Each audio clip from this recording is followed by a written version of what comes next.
നമസ്കാരം.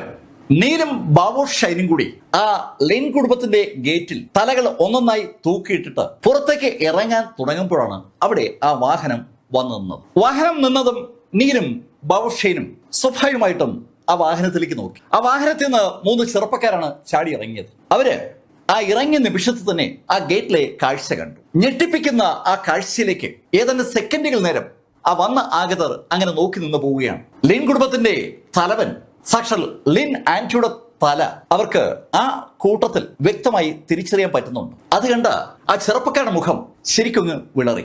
അവര് യഥാർത്ഥത്തിൽ നീലിനെയും അതുപോലെ ബാബു ഷൈനെയും കണ്ടിരുന്നില്ല. അവരുടെ കാഴ്ച പൂർണ്ണമായി ആ ഗേറ്റിന് മുകളിലുള്ള തലകളിലേക്ക് കേന്ദ്രീകരിച്ചിരിക്കുകയാണ്.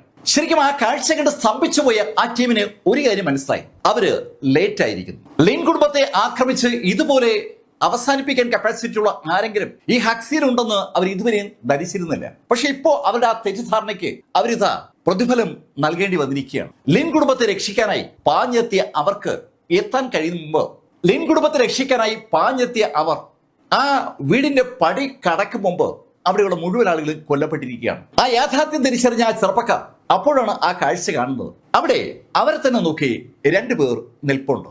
ആ 2 പേരെയും ഒന്ന് നോക്കിയ ആ 3 പേരിൽ ഒരാൾ അവരോട് ചോദിച്ചു, നിങ്ങളിൽ ആരാ നീൽഗിരി? ആ ചോദ്യത്തിന് സ്വാഭാവികമായിട്ടും നീലിന്റെ ഒരു മറുചോദ്യമായിരുന്നു. ആ ചോദ്യത്തിന് സ്വാഭാവികമായ ഒരു മറുപടി നീലിന്റെ ഭാഗത്തു നിന്ന് ഉണ്ടാകേണ്ടതാണ്. പക്ഷെ നീലും ബാബു ഷൈനും മറുപടി പറയാതെ അവിടുന്ന് പുറത്തേക്ക് നടക്കുമ്പോൾ അവരുടെ മുന്നിലേക്ക് ആ 3 പേരിൽ ഒരാൾ കയറി നിന്നു. ഏയ്, ഞാൻ ചോദിച്ചു കേട്ടില്ലേ, നിങ്ങൾ ആരാ നീൽഗിരി? നീൽഗിരി ആ വീട്ടിലേക്ക് എത്തിയിരിക്കുന്നുവെന്നും അവിടെ നീലിന്റെ ആക്രമണത്തിൽ നിന്ന് രക്ഷപ്പെടാൻ ഞങ്ങൾ ശ്രമിക്കുകയാണെന്ന് പറഞ്ഞുകൊണ്ട് ആ ബ്ലഡ് അലയൻസിന്റെ എൽഡർ ഒരു മെസ്സേജ് ആർക്കോ അയച്ചിരുന്നു. ആ മെസ്സേജാണ് യഥാർത്ഥത്തിൽ ഈ ആളുകളെ അവിടെ എത്തിച്ചിരിക്കുന്നത്. അതുകൊണ്ട് തന്നെ അവർക്ക് ഒരു കാര്യം വ്യക്തമാണ്, നീല് അവിടെ ഉണ്ട്. ആ 2 പേരിൽ ഒരാൾ നീലാണെന്ന് തോന്നിയത് കൊണ്ടാണ് അവർ ആ ചോദ്യം വീണ്ടും വീണ്ടും ചോദിക്കുന്നത്. അവര് അങ്ങനെ ചോദിച്ചതും നീല് ആ ചോദിച്ച ആളോട് ചോദിച്ചു, നിങ്ങളെ ആരാ ഇവിടേക്ക് അയച്ചത്? നീലിന്റെ ആ ചോദ്യം കേട്ടതും നീലിനോട് ചോദിച്ചാക്ക് കാര്യം മനസ്സിലായി. തന്റെ തൊട്ടു മുന്നിൽ നിൽക്കുന്ന ആളാണ് നീൽഗിരി. അങ്ങനെ തോന്നിയതും അവൻ നീലിനെ തല മുതൽ കാല് വരെ ഒന്ന് സ്കാൻ ചെയ്ത് നോക്കിയാണ്. നീലിനെ ഒന്ന് അളന്ന് മുറിച്ച് നോക്കിയിട്ട് അവൻ നീലിനോടായി പറഞ്ഞു, ഗ്രാൻഡ് മാസ്റ്റർ ഫ്രാങ്കോ, നിന്നെക്കുറിച്ച് ഞങ്ങളോട് ചിലതൊക്കെ പറഞ്ഞിട്ടുണ്ട്.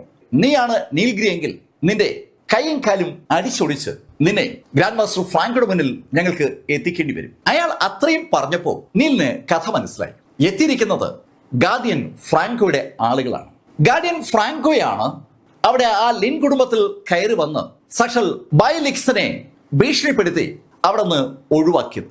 അല്ലെങ്കിൽ ബൈലിക്സൺ ഉറപ്പായിട്ടും നീലിന്റെ പിതാവിനെയും അതുപോലെ ആ ലിൻ കുടുംബത്തിലെ ആ ചീഫ് ലോങ് എന്നറിയപ്പെടുന്ന ആ കക്ഷിയും പരിക്കേറ്റ നിലയിലാണെങ്കിലും നീലിന് ഹാൻഡ് ഓവർ ചെയ്യുമായിരുന്നു. കൂടുതൽ ആ ബ്ലഡ് അലയൻസിന്റെ എൽഡറെ ലൂഫങ്ങിനെ, ആ ബ്ലഡ് അലയൻസിന്റെ ആ ലീഡറെയും കൂടെ തന്റെ പിതാവിനെയും അവിടുന്ന് രക്ഷപ്പെടാൻ സഹായിച്ച ആ ഗാർഡിയൻ ഫ്രാങ്കോയുടെ ആളുകളാണ് തന്റെ മുന്നിൽ നിൽക്കുന്നതെന്ന് തോന്നിയതും നീല് അവരോട് ചോദിച്ചു, എവിടെ എന്റെ പിതാവ്?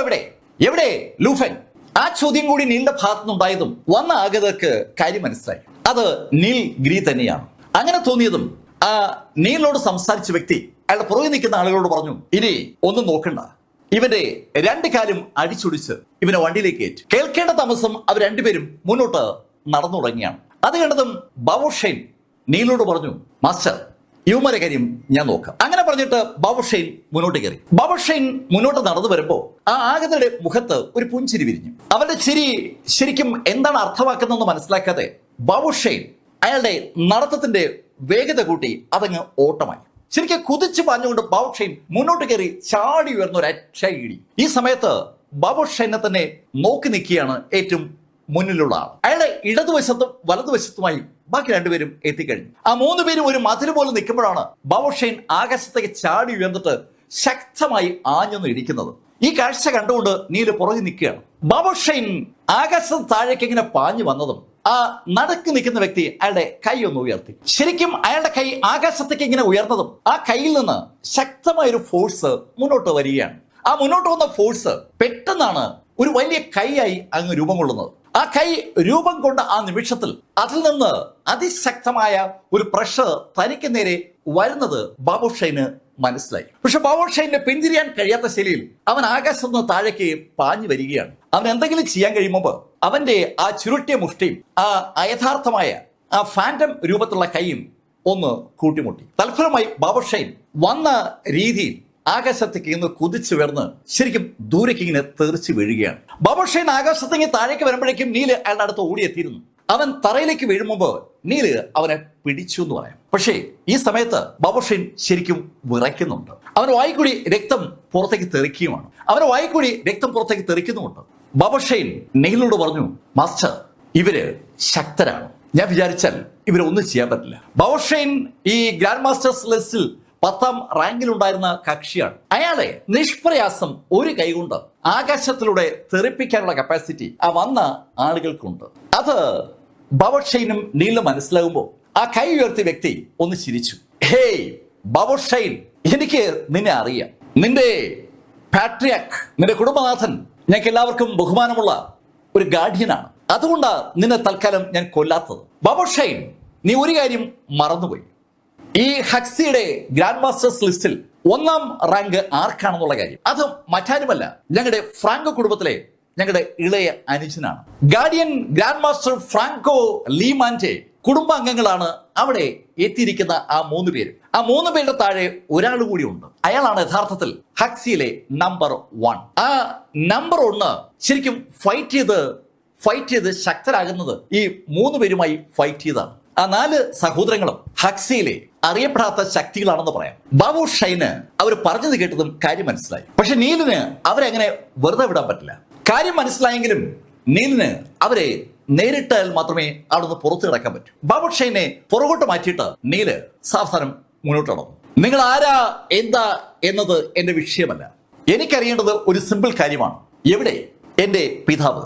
ഫ്രാങ്കോ ലീമാൻ എന്ന ആ ഗാർഡിയൻ നീലിന്റെ പിതാവിനെ അവിടെ നിന്ന് കൊണ്ടുപോയി എന്നുള്ള ഒരു യാഥാർത്ഥ്യം നീലിപ്പോ അറിയാം. അയാൾ എവിടേക്കാണ് ആർതർ ഗ്രിയെ കൊണ്ടുപോയെന്നാണ് ഇനി അറിയേണ്ടത്. ആ ഉത്തരം ഈ 3 പേരെ കൊണ്ടും പറയിപ്പിക്കണം. അത് മനസ്സിൽ കരുതിയ നീല് മുന്നോട്ട് കുതിക്കാൻ തുടങ്ങിയതും ആ 3 പേരിലെ ലീഡർ അയാളുടെ കൂടെയുള്ള ആളുകളോട് പറഞ്ഞു, ഇവൻ ശക്തരാണ്, ഇവനെ നമ്മള് 3 പേരും ചേർന്ന് നേരിടേണ്ടത്. അങ്ങനെ അയാൾ പറയുമ്പോഴേക്കും അയാളുടെ 2 സഹോദരന്മാരും 2 ഭാഗത്തേക്കായി അങ്ങ് മാറി.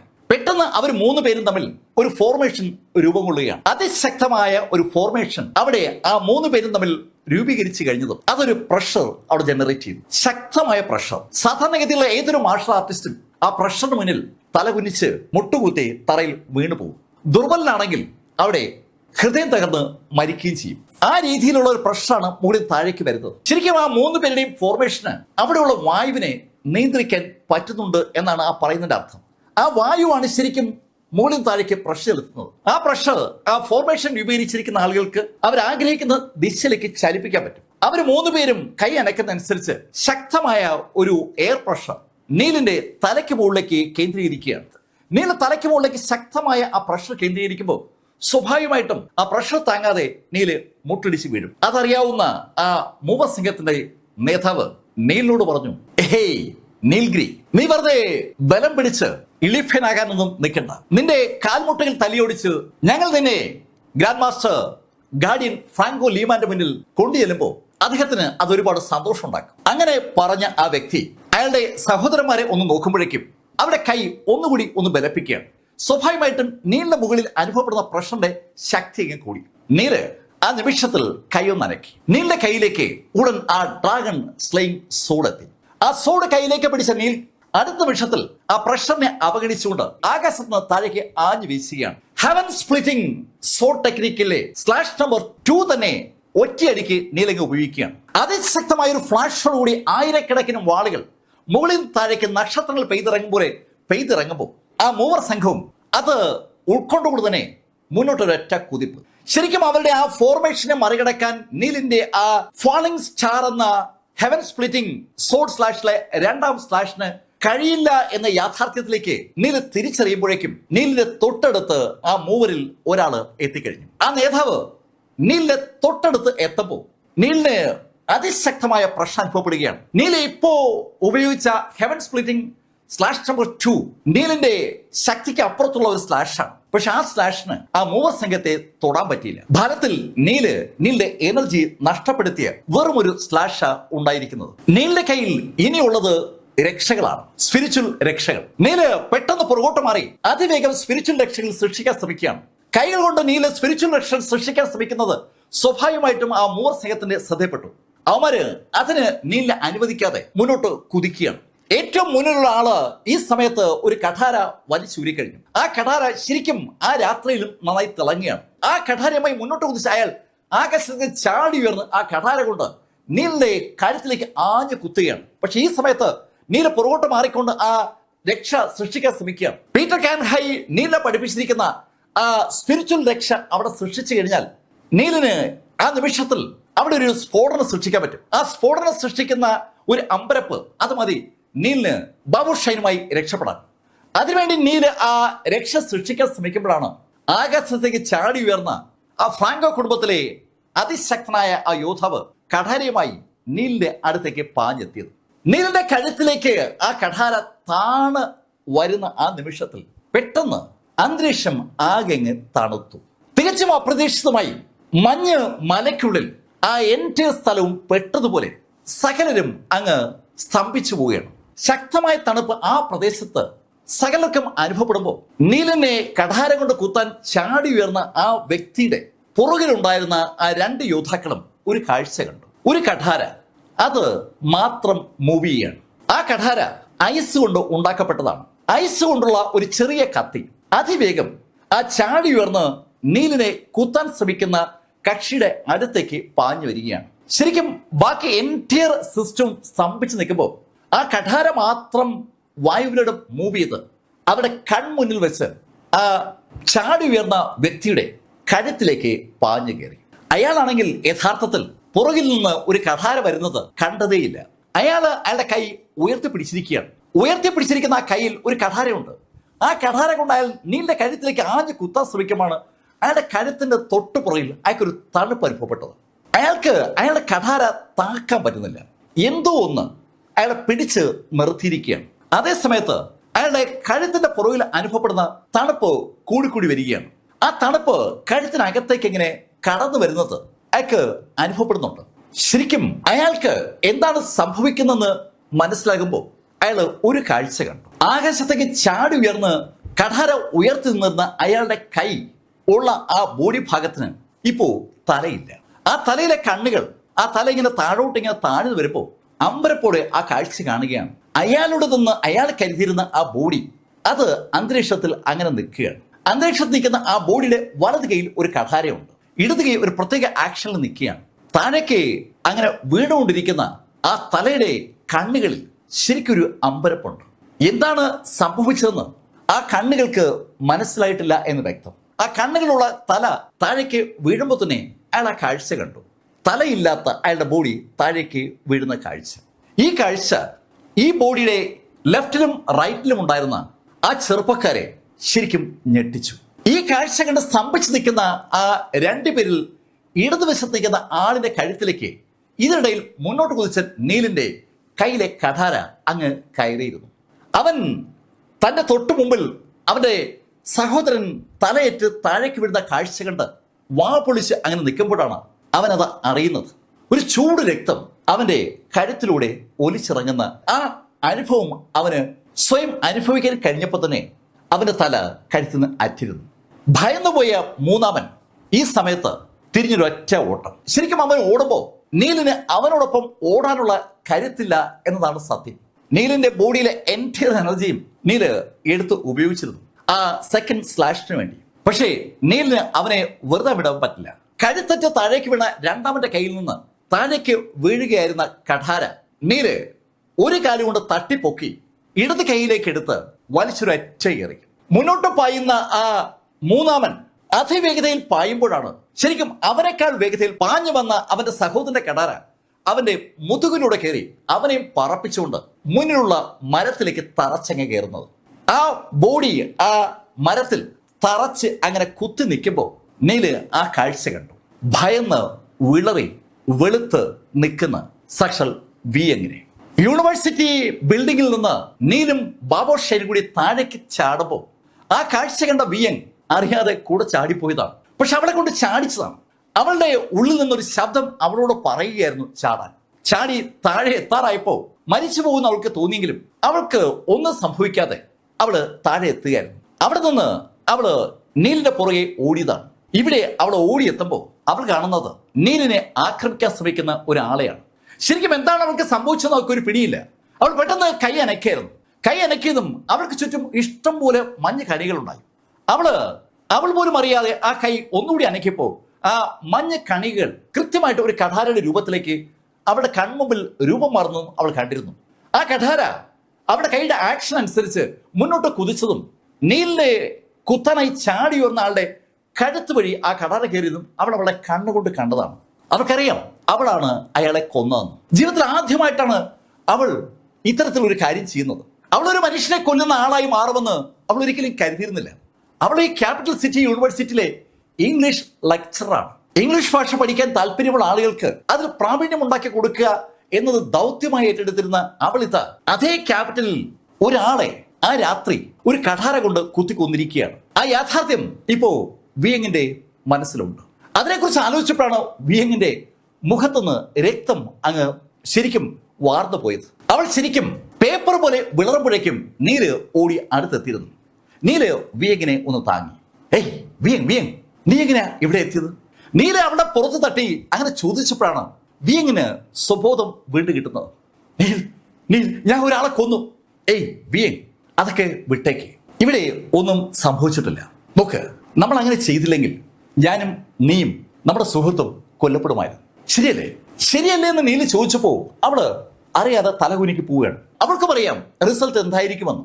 വിയങ്, നീ ശരിക്കും എന്റെ ജീവൻ രക്ഷിച്ചിരിക്കുകയാണ്. നീ ഇടപെട്ടില്ലായിരുന്നെങ്കിൽ ഞാൻ ഉറപ്പായും മരിച്ചുപോനെ. വിയങ്ങിനോട് നീൽ അങ്ങനെ പറഞ്ഞപ്പോ വിയങ്ങിന്റെ മുഖത്ത് വല്ലാത്തൊരു സന്തോഷമുണ്ടായി. നീൽ, സത്യമായിട്ടും ഞാൻ നിന്നെ രക്ഷിച്ചു അല്ലേ? ഹേയ് വിയങ്, അതിനെക്കുറിച്ച് ഇനി കൂടുതൽ പറയണോ? എന്തായാലും നമുക്കിനി ഇവിടെ നിൽക്കണ്ട. ബാബുഷൈൻ, നമുക്ക് ഇവിടുന്ന് പോവാം.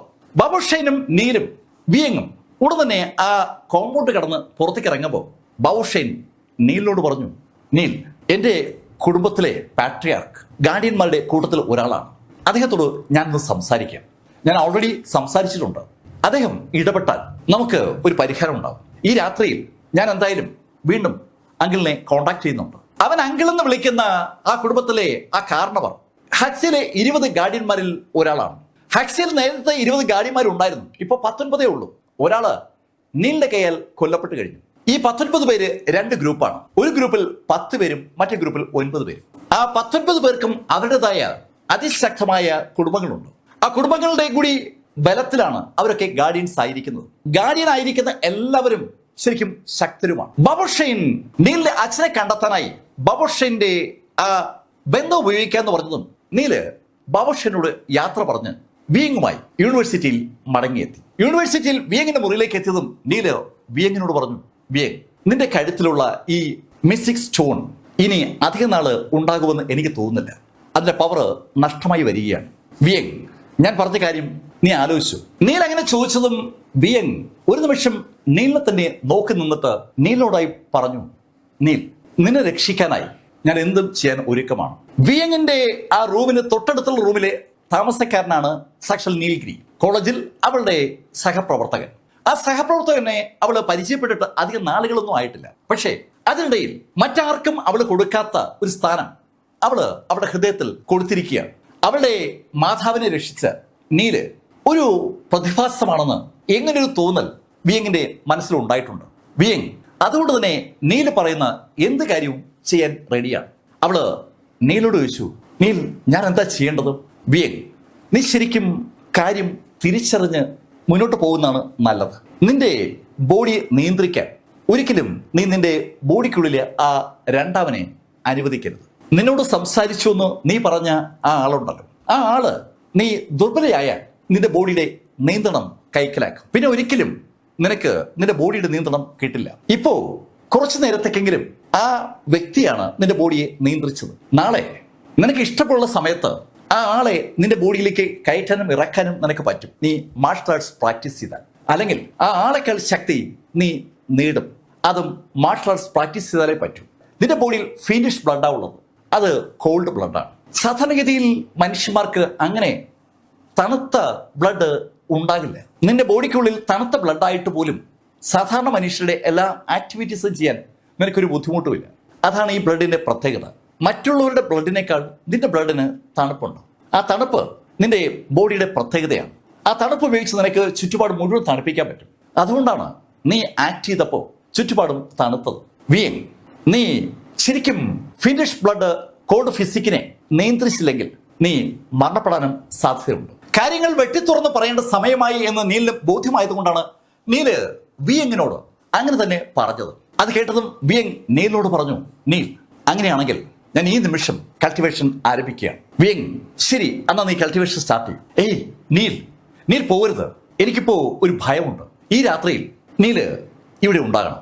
അവളുടെ ഉള്ളിലെ ഭയം നീലിനും മനസ്സിലാകുന്നുണ്ട്. നീല് വിയങ്ങിനോട് പറഞ്ഞു, ശരി, നീ പ്രാക്ടീസ് ചെയ്തു, ഞാൻ ഇവിടെ ഈ സോഫയിലിരിക്കാം. വിയങ് ബെഡിലോട്ട് കയറി ശമണമണിഞ്ഞിരുന്ന അവളുടെ ആ പ്രാക്ടീസ് ആരംഭിച്ചു. അവളുടെ പ്രാക്ടീസ് ആരംഭിച്ച ആ നിമിഷം തന്നെ ശരിക്കും ആ മുറി അങ്ങ് തണുത്തു തുടങ്ങി.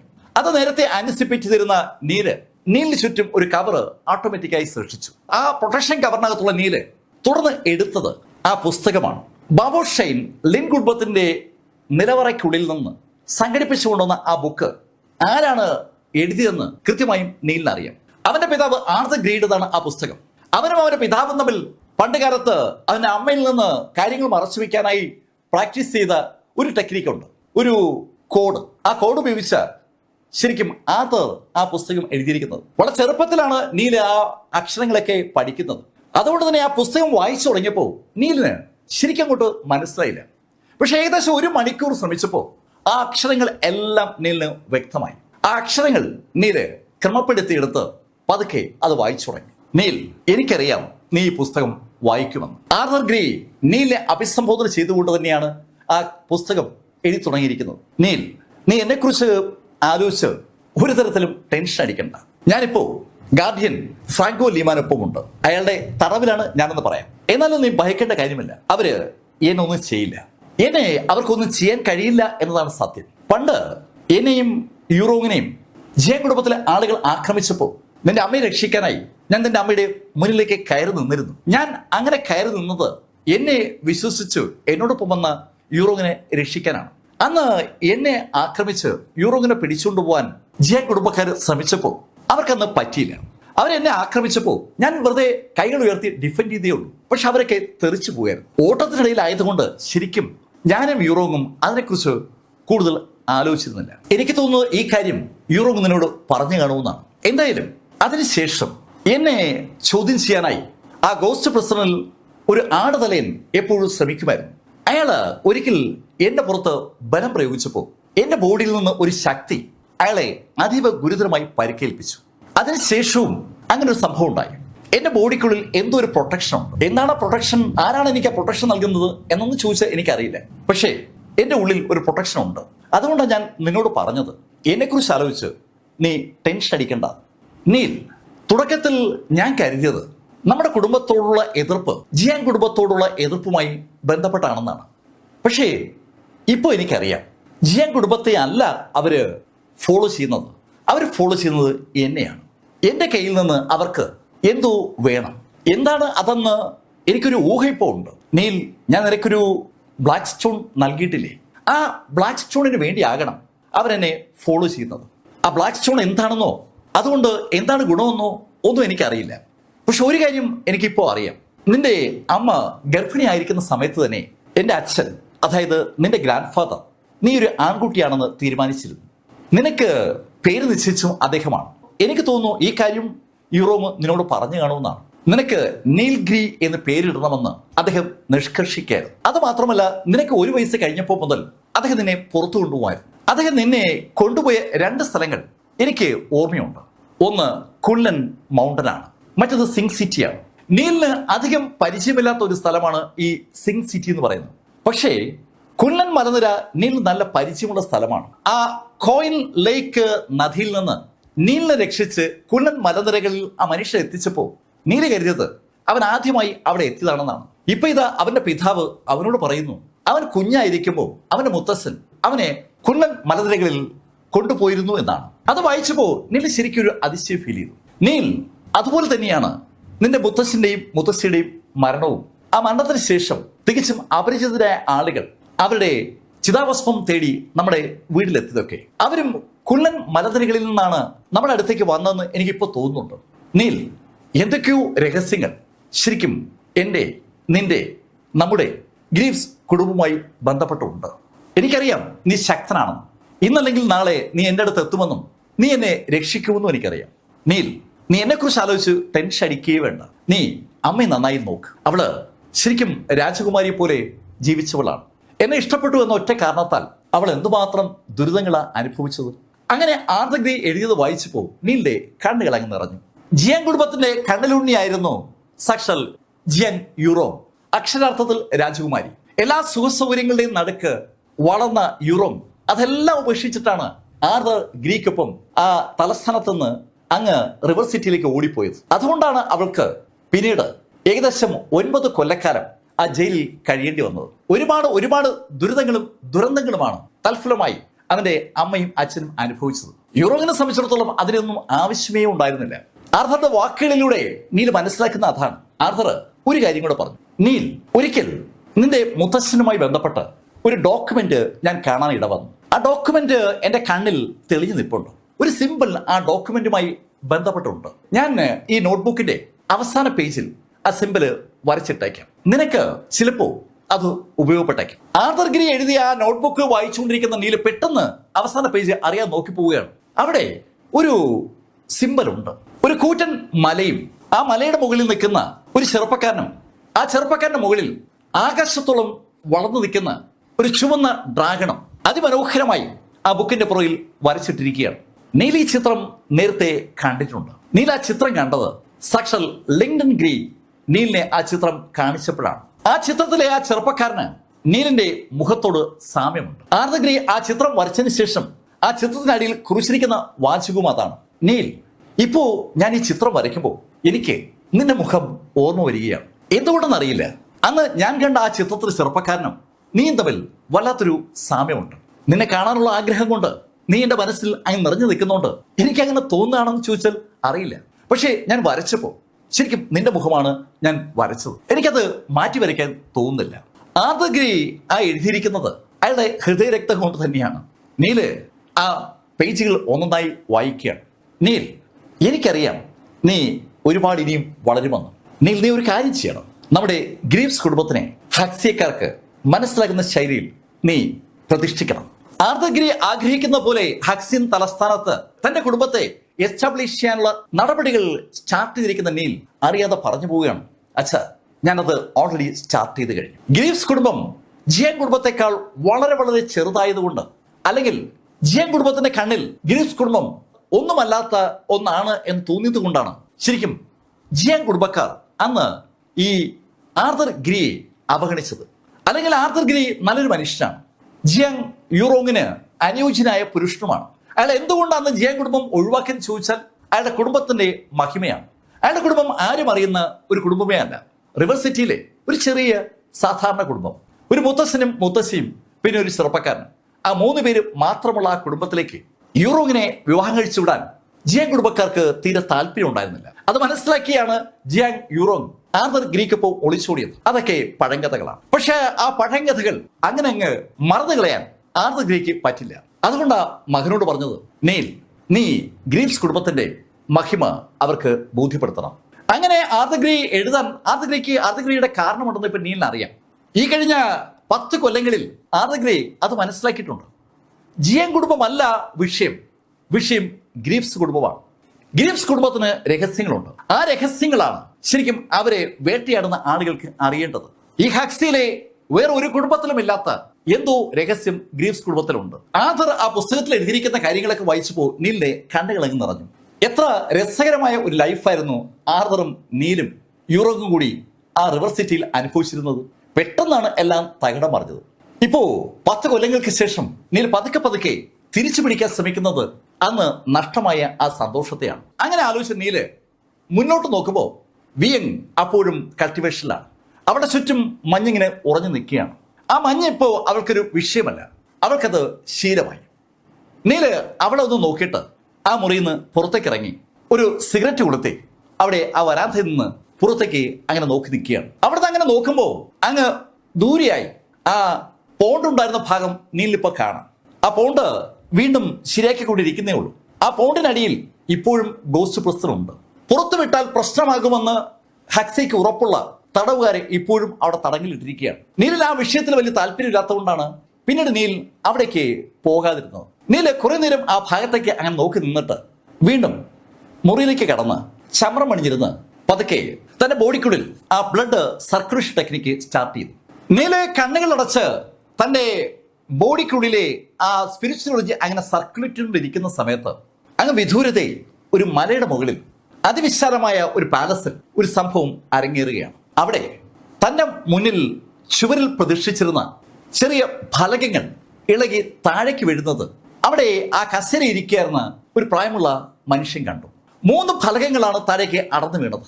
അത് സംഭവിക്കുന്നത് രാത്രിയാണ്. കൃത്യമായി പറഞ്ഞാൽ നീലും ബിയങ്ങും കൂടി ലെയ്ൻ കുടുംബത്തിനെ മുന്നിൽ വെച്ച് ആ 3 പേരെ കൊന്നപ്പോഴാണ് ആ ടാബ്ലറ്റുകൾ ഒന്നായി താഴേക്ക് വീണത്. ആ 3 ടാബ്ലറ്റും വീണ് കണ്ടതും ആ മനുഷ്യൻ ചാടി എണീറ്റു. അത് മറ്റാരുമല്ല, ഗാർഡിയൻ ഫ്രാങ്കോ ലീമാനാണ്. അയാളുടെ മുഖം ദേഷ്യം കൊണ്ട് ജ്വലിക്കുകയാണ്. ഏയ് നീൽഗ്രി, നിനക്ക് ഇത്ര ധിക്കാരമോ? എന്റെ കുടുംബത്തിലെ 3 പേരെയാണ് നീ കൊന്നിരിക്കുന്നത്. അയാളുടെ കുടുംബത്തിലെ 3 ആളുകൾ അതിദാരുണമായി കൊല ചെയ്യപ്പെട്ടിരിക്കുന്നു എന്ന കാര്യം ഫ്രാങ്കോയ്ക്ക് ഇപ്പോൾ വ്യക്തമായി അറിയാം. അവരുടെ ജീവനുമായി കണക്ട് ചെയ്തിരിക്കുന്ന ടാബ്ലറ്റുകളാണ് താഴെ വീണത്. അവിടെ ആ കുടുംബത്തിലെ ആളുകളൊക്കെ ജീവനോടെ ഉണ്ടെന്ന് ഉറപ്പാക്കുന്നത് ആ ടാബ്ലറ്റ് നോക്കിയാണ്. നമ്മുടെയൊക്കെ കയ്യിരിക്കുന്ന ടാബ് പോലുള്ള ചെറിയൊരു ഫലകം അത് താഴെ വീണ് പൊട്ടിയാൽ ആ നിമിഷം ആ ആള് മരിച്ചു എന്ന് ഉറപ്പാക്കാം. ഫ്രാങ്കോ ആ താഴെ വീണ് കിടക്കുന്ന ടാബുകളിലേക്ക് നോക്കി അങ്ങനെ അലറുമ്പോൾ ശബ്ദം പലരും കേൾക്കുന്നുണ്ട്.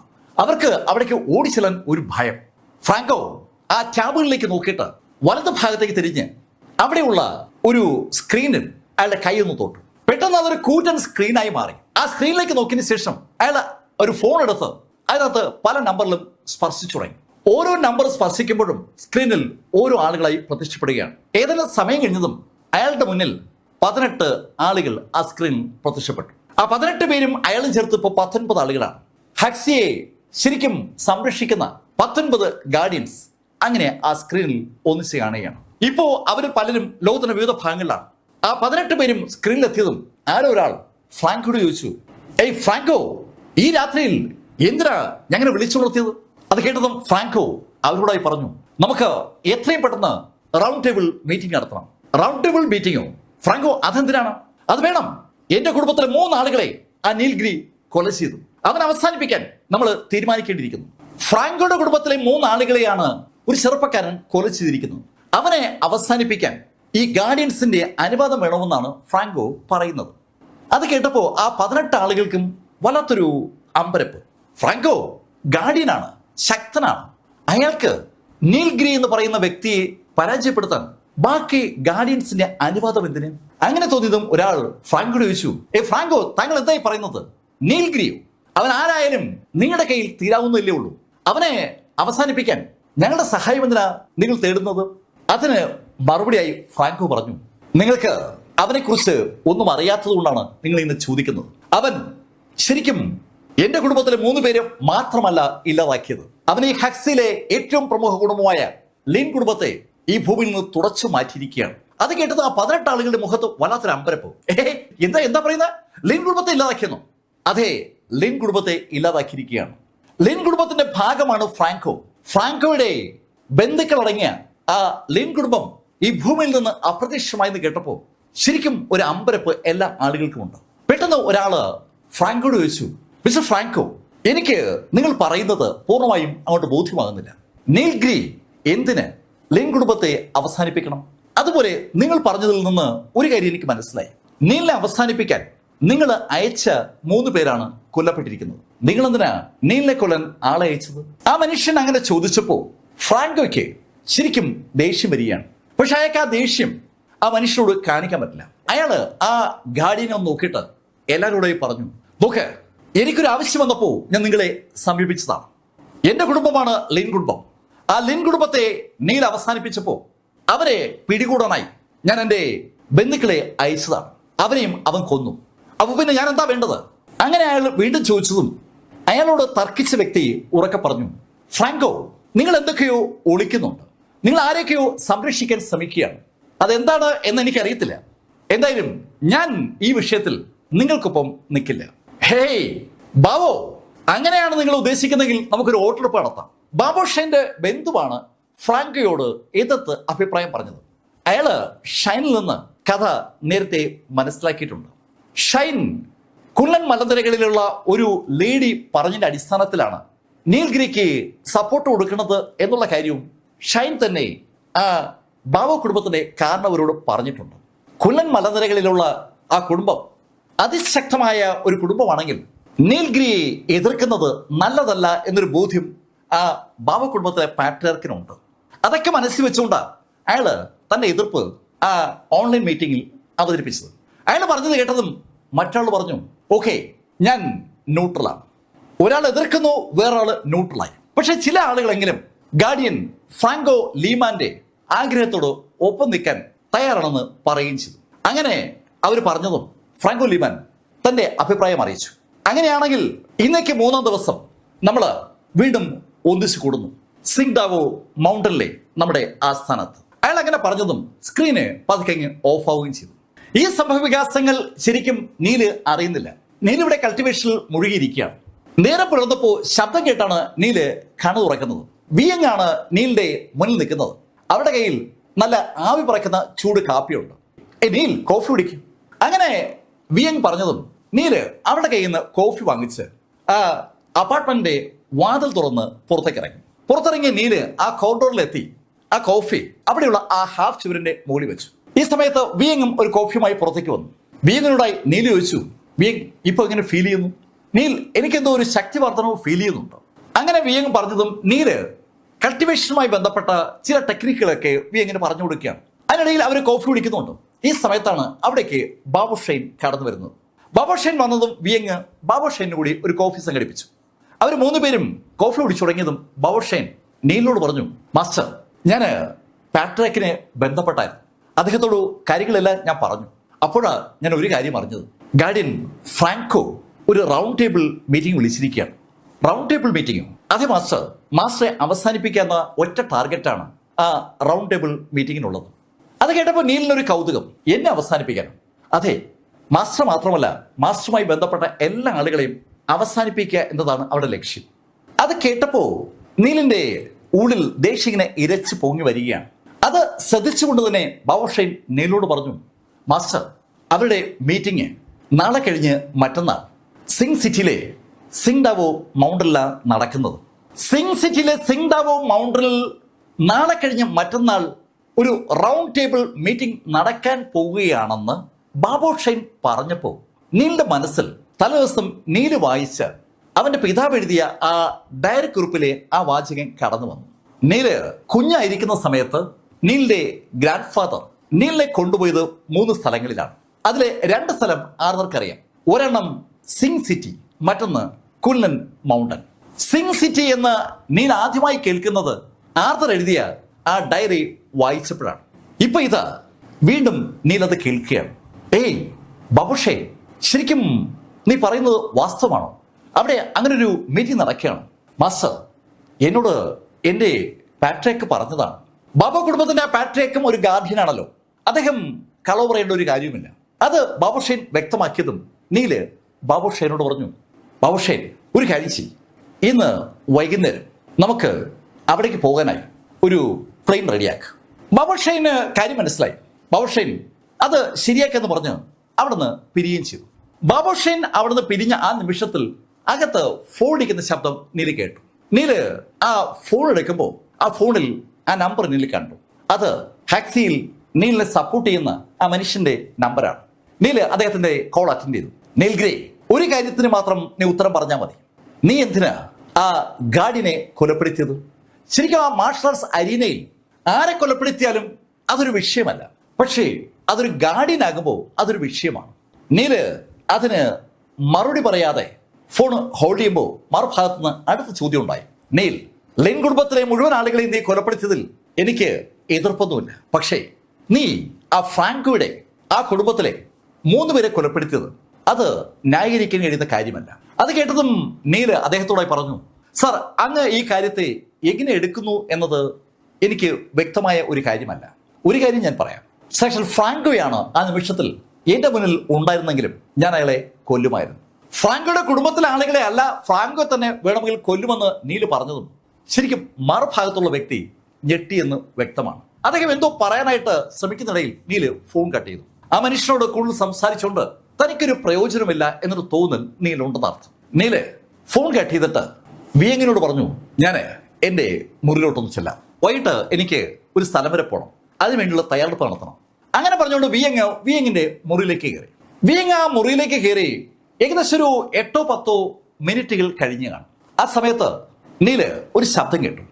ശബ്ദം കേട്ട് ദിക്കിലേക്ക് നീൽ നോക്കുമ്പോൾ നീലിന്റെ മുറിയുടെ ആ വാതിൽ ചവിട്ടി പൊളിച്ചിരിക്കുകയാണ്. വാതിൽ ചവിട്ടി പൊളിച്ചുകൊണ്ട് അകത്തേക്ക് അനവധി ആളുകൾ കടന്നു വരികയാണ്. ഏകദേശം 1 ഡസനോളം ആളുകൾ വരും. അവിടെ മുന്നിലായി ഒരു മനുഷ്യനുണ്ട്. അയാള് നീലിനെ ഒന്ന് സൂക്ഷിച്ചു നോക്കി. നീയാണോ നീൽഗിരി? ആ ചോദ്യത്തിന് മറുപടി പറയാതെ നീല് മേശപ്പുറത്തുനിന്ന് ഒരു സിഗരറ്റ് പാക്കറ്റ് എടുത്ത് അതിൽ നിന്ന് ഒരു സിഗരറ്റ് എടുത്ത് ചുണ്ടിലേക്ക് വിളിച്ചു. സാവധാനം ലൈറ്റർ ഉപയോഗിച്ച് ആ സിഗരറ്റ് കൊളുത്തി പുക പുറത്തേക്ക് ഊതി വിട്ടുകൊണ്ട് നീല് അയാളോട് പറഞ്ഞു, ഞാൻ 10 മിനിറ്റ് സമയം തരും, അതിനുള്ളിൽ ആ വാതിൽ എങ്ങനെയായിരുന്നുവോ അതുപോലെ തിരിച്ച് ആക്കിയിരിക്കണം. അങ്ങനെ പറഞ്ഞ നീല് ആ മുറിയിലെ കസേരയിൽ വളരെ കൂളായി വന്നിരിക്കുകയാണ്. കസേരയിൽ വന്നിരുന്ന നീല് ആ സിഗരറ്റ് പുക ഇങ്ങനെ വായുവിലേക്ക് ഊതി വിട്ടുകൊണ്ട് അങ്ങനെ എങ്ങിരിക്കുകയാണ്. ശരിക്കും ഒരു വല്ലാത്തൊരു സാഹചര്യത്തിലേക്ക് ആ മുറിയിലെ അന്തരീക്ഷം കടക്കുമ്പോൾ ശബ്ദം കേട്ടിട്ടാകണം വിയങ് അവിടേക്ക് എത്തി. വിയങ് ആ ആൾക്കൂട്ടത്തിനിടയിലൂടെ നീലിന്റെ അടുത്തേക്ക് വന്നു. അവളും ശരിക്കും ഞെട്ടിത്തരിച്ച് നിൽക്കുകയാണ്. നീലിന്റെ അപ്പാർട്ട്മെന്റിന്റെ വാതിൽ ബലമായി ചവിട്ടി പൊളിച്ചിരിക്കുന്നു. ചവിട്ടി പൊളിച്ചിരിക്കുന്ന ആളുകളൊക്കെ നല്ല തടിമിടുക്കുള്ള ആളുകളാണ്, അതിശക്തർ എന്നൊക്കെ നമുക്ക് പറയാൻ കഴിയുന്ന ആളുകൾ. യുവമാര് ഇതെന്തിനാ ഇങ്ങനെ ചെയ്തത്? ഇത് ക്യാപിറ്റൽ സിറ്റി യൂണിവേഴ്സിറ്റിയിലെ ടീച്ചേഴ്സിന്റെ ക്വാർട്ടേഴ്സ് ആണ്. ഇവിടെ വന്ന് ഈ ശൈല അതിക്രമം കാണിക്കാൻ ഇവർക്ക് ആരാ അധികാരം നൽകിയത്? അങ്ങനെ അനവധി ചോദ്യങ്ങൾ ഈ സമയത്ത് വിയങ്ങിന്റെ മനസ്സിലോട്ട് കടന്നു വരുന്നുണ്ട്. ഇപ്പോ സമയം ഏകദേശം 2 മിനിറ്റ് കഴിഞ്ഞു. ഇത്രയും നേരം നീലിന്റെ ആ ആക്ടിവിറ്റീസ് വല്ലാത്തൊരു കൗതുകത്തോടെ കണ്ടുകൊണ്ട് നിൽക്കുകയായിരുന്നു ആ ലീഡർക്ക് ഒപ്പമുള്ള ആളുകളും. അതിനിടയിലാണ് വിയങ് കൂടി അവിടേക്ക് വന്നത്. വിയങ്ങിനെയും നീലിനെയും ഒന്ന് നോക്കിയിട്ട് ആ മനുഷ്യൻ നീലിനോട് പറഞ്ഞു, നീ ആരാ എന്താ എന്നതൊന്നും എന്റെ വിഷയമല്ല, പക്ഷേ ഞാൻ പറഞ്ഞത് ആവർത്തിക്കുന്നു, ഇപ്പോ എന്നോടൊപ്പം വന്നാൽ പരിക്കില്ലാതെ നിനക്ക് ഈ മുറിയിൽ നിന്ന് പുറത്തു കിടക്കാൻ പറ്റും. അയാൾ അങ്ങനെ പറയുമ്പോഴാണ് ബാബുഷൈൻ അകത്തേക്ക് വരുന്നത്. ബാബുഷൈൻ നോക്കുമ്പോൾ ഒരു കൂട്ടം ആളുകൾ നീലിന്റെ ആ വാതിലിനടുത്ത് നിൽക്കുകയാണ്. ബാബുഷൈൻ അവർക്കിടയിലൂടെ നീലിന്റെ മുറിയിലേക്ക് കയറി. അവിടെ അയാൾ കാണുന്നത് നീലിനെയും വിയങ്ങിനെയുമാണ്. മാസ്റ്റർ, എന്താ സംഭവം? അതിന് മറുപടിയായി നീല് ആ ലീഡർ എന്ന് തോന്നുന്ന ആളോട് പറഞ്ഞു, ഇപ്പോ 3 മിനിറ്റായി, ഇനി 7 മിനിറ്റ് കൂടി. അവിടെ നടക്കുന്ന സംഭവവികാസങ്ങളിൽ ഒന്നും തനിക്ക് ഒരു പങ്കുമില്ല എന്ന ശൈലിയിലാണ് നീലിന്റെ ഈ ഡയലോഗുകൾ. ആ ഡയലോഗ് കൂടി കേട്ടപ്പോൾ ആ ലീഡർക്ക് ശരിക്കും അങ്ങ് ദേഷ്യം വന്നു. അയാളുടെ കൂടെയുള്ള ആളുകളെ ഒന്ന് നോക്കി. ആ നിമിഷത്തിൽ അവരെല്ലാം അവരുടെ കയ്യിലുള്ള തോക്ക് ഒന്ന് ഉയർത്തുകയാണ്. മെഷീൻ ഗണ്ണുകൾ പോലെയുള്ള തോക്കുകളാണ് അവരുടെ കൈവശമുള്ളത്. ആ തോക്കുകൾ അവർ ഉയർത്തി ട്രിഗറിൽ ഒന്ന് പിടിച്ചതും പെട്ടെന്നാണ് ആ മുറിയിൽ തലങ്ങും വിലങ്ങും ഒരു പ്രകാശം അടിക്കുന്നത്.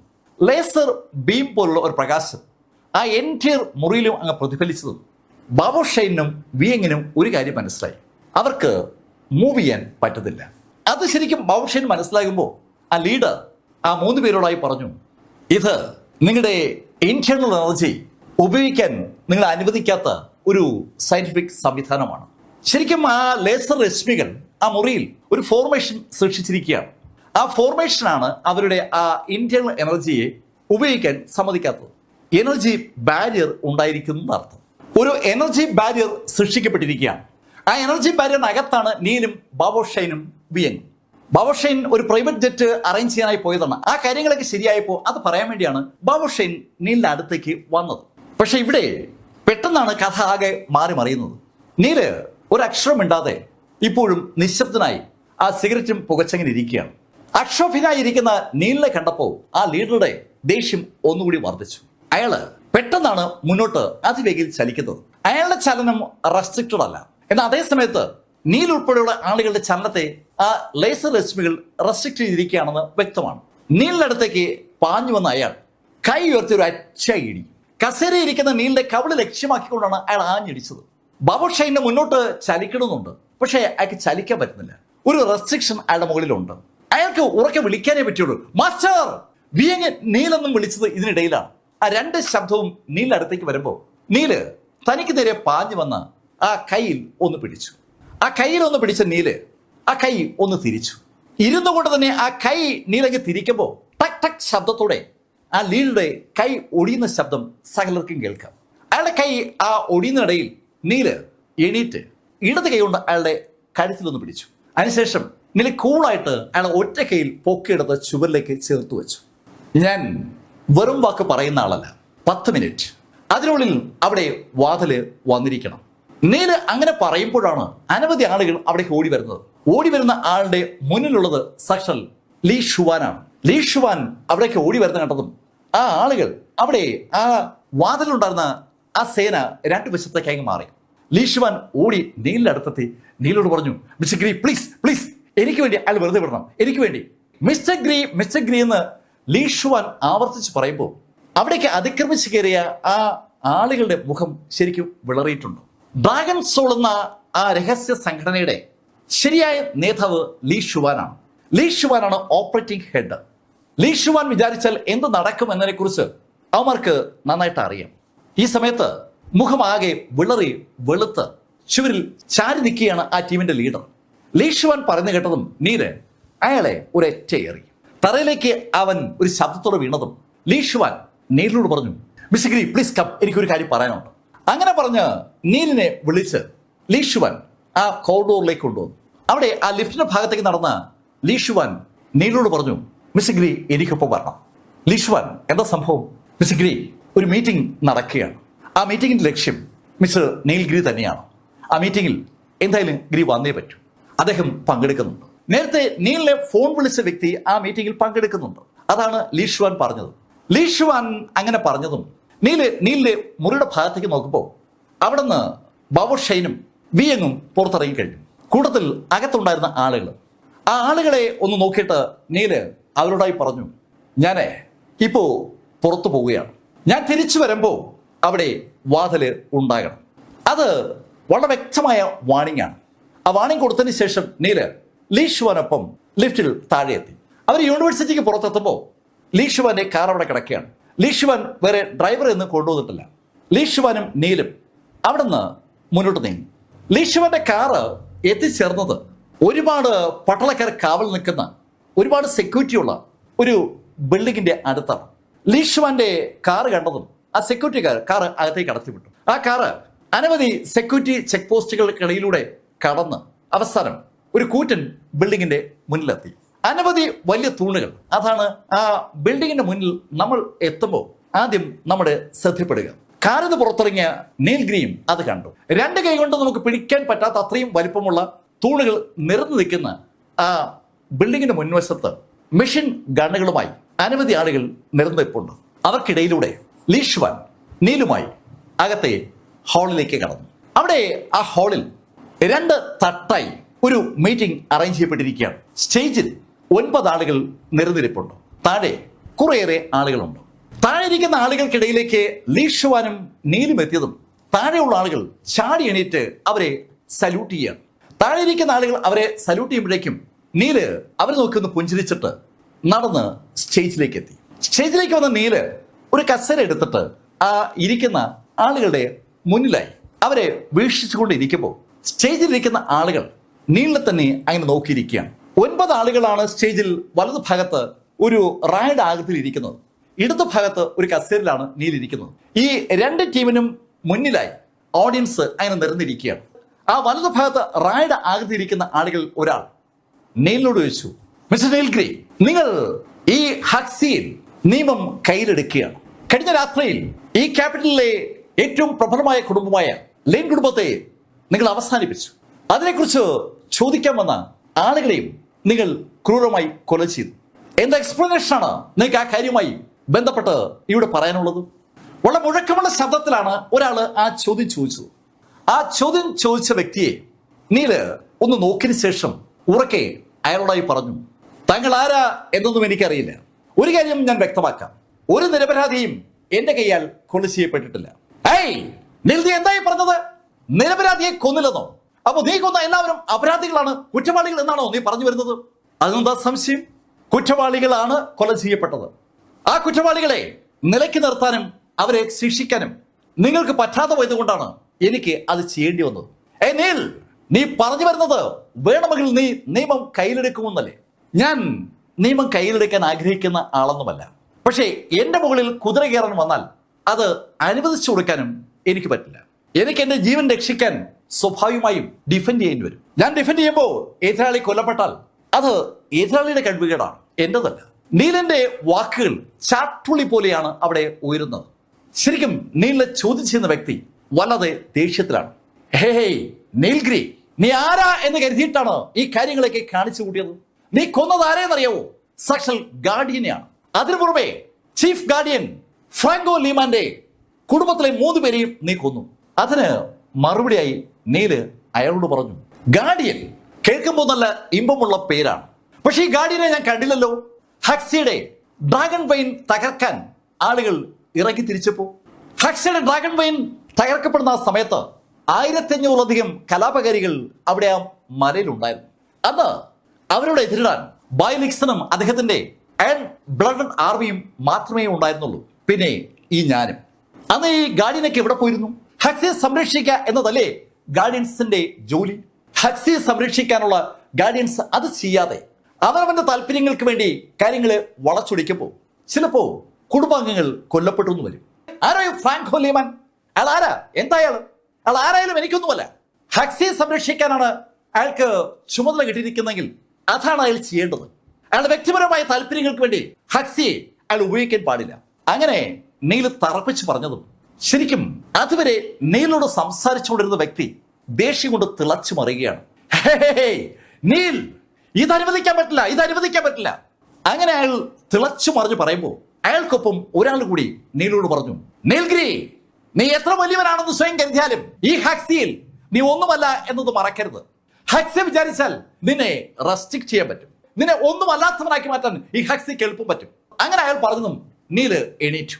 നീല് കൈ രണ്ടും ഒന്ന് അടിച്ചിട്ട് അവരോട് പറഞ്ഞു, ഓഹോ അങ്ങനെയാണോ, എന്നാൽ നമുക്ക് കാണാം.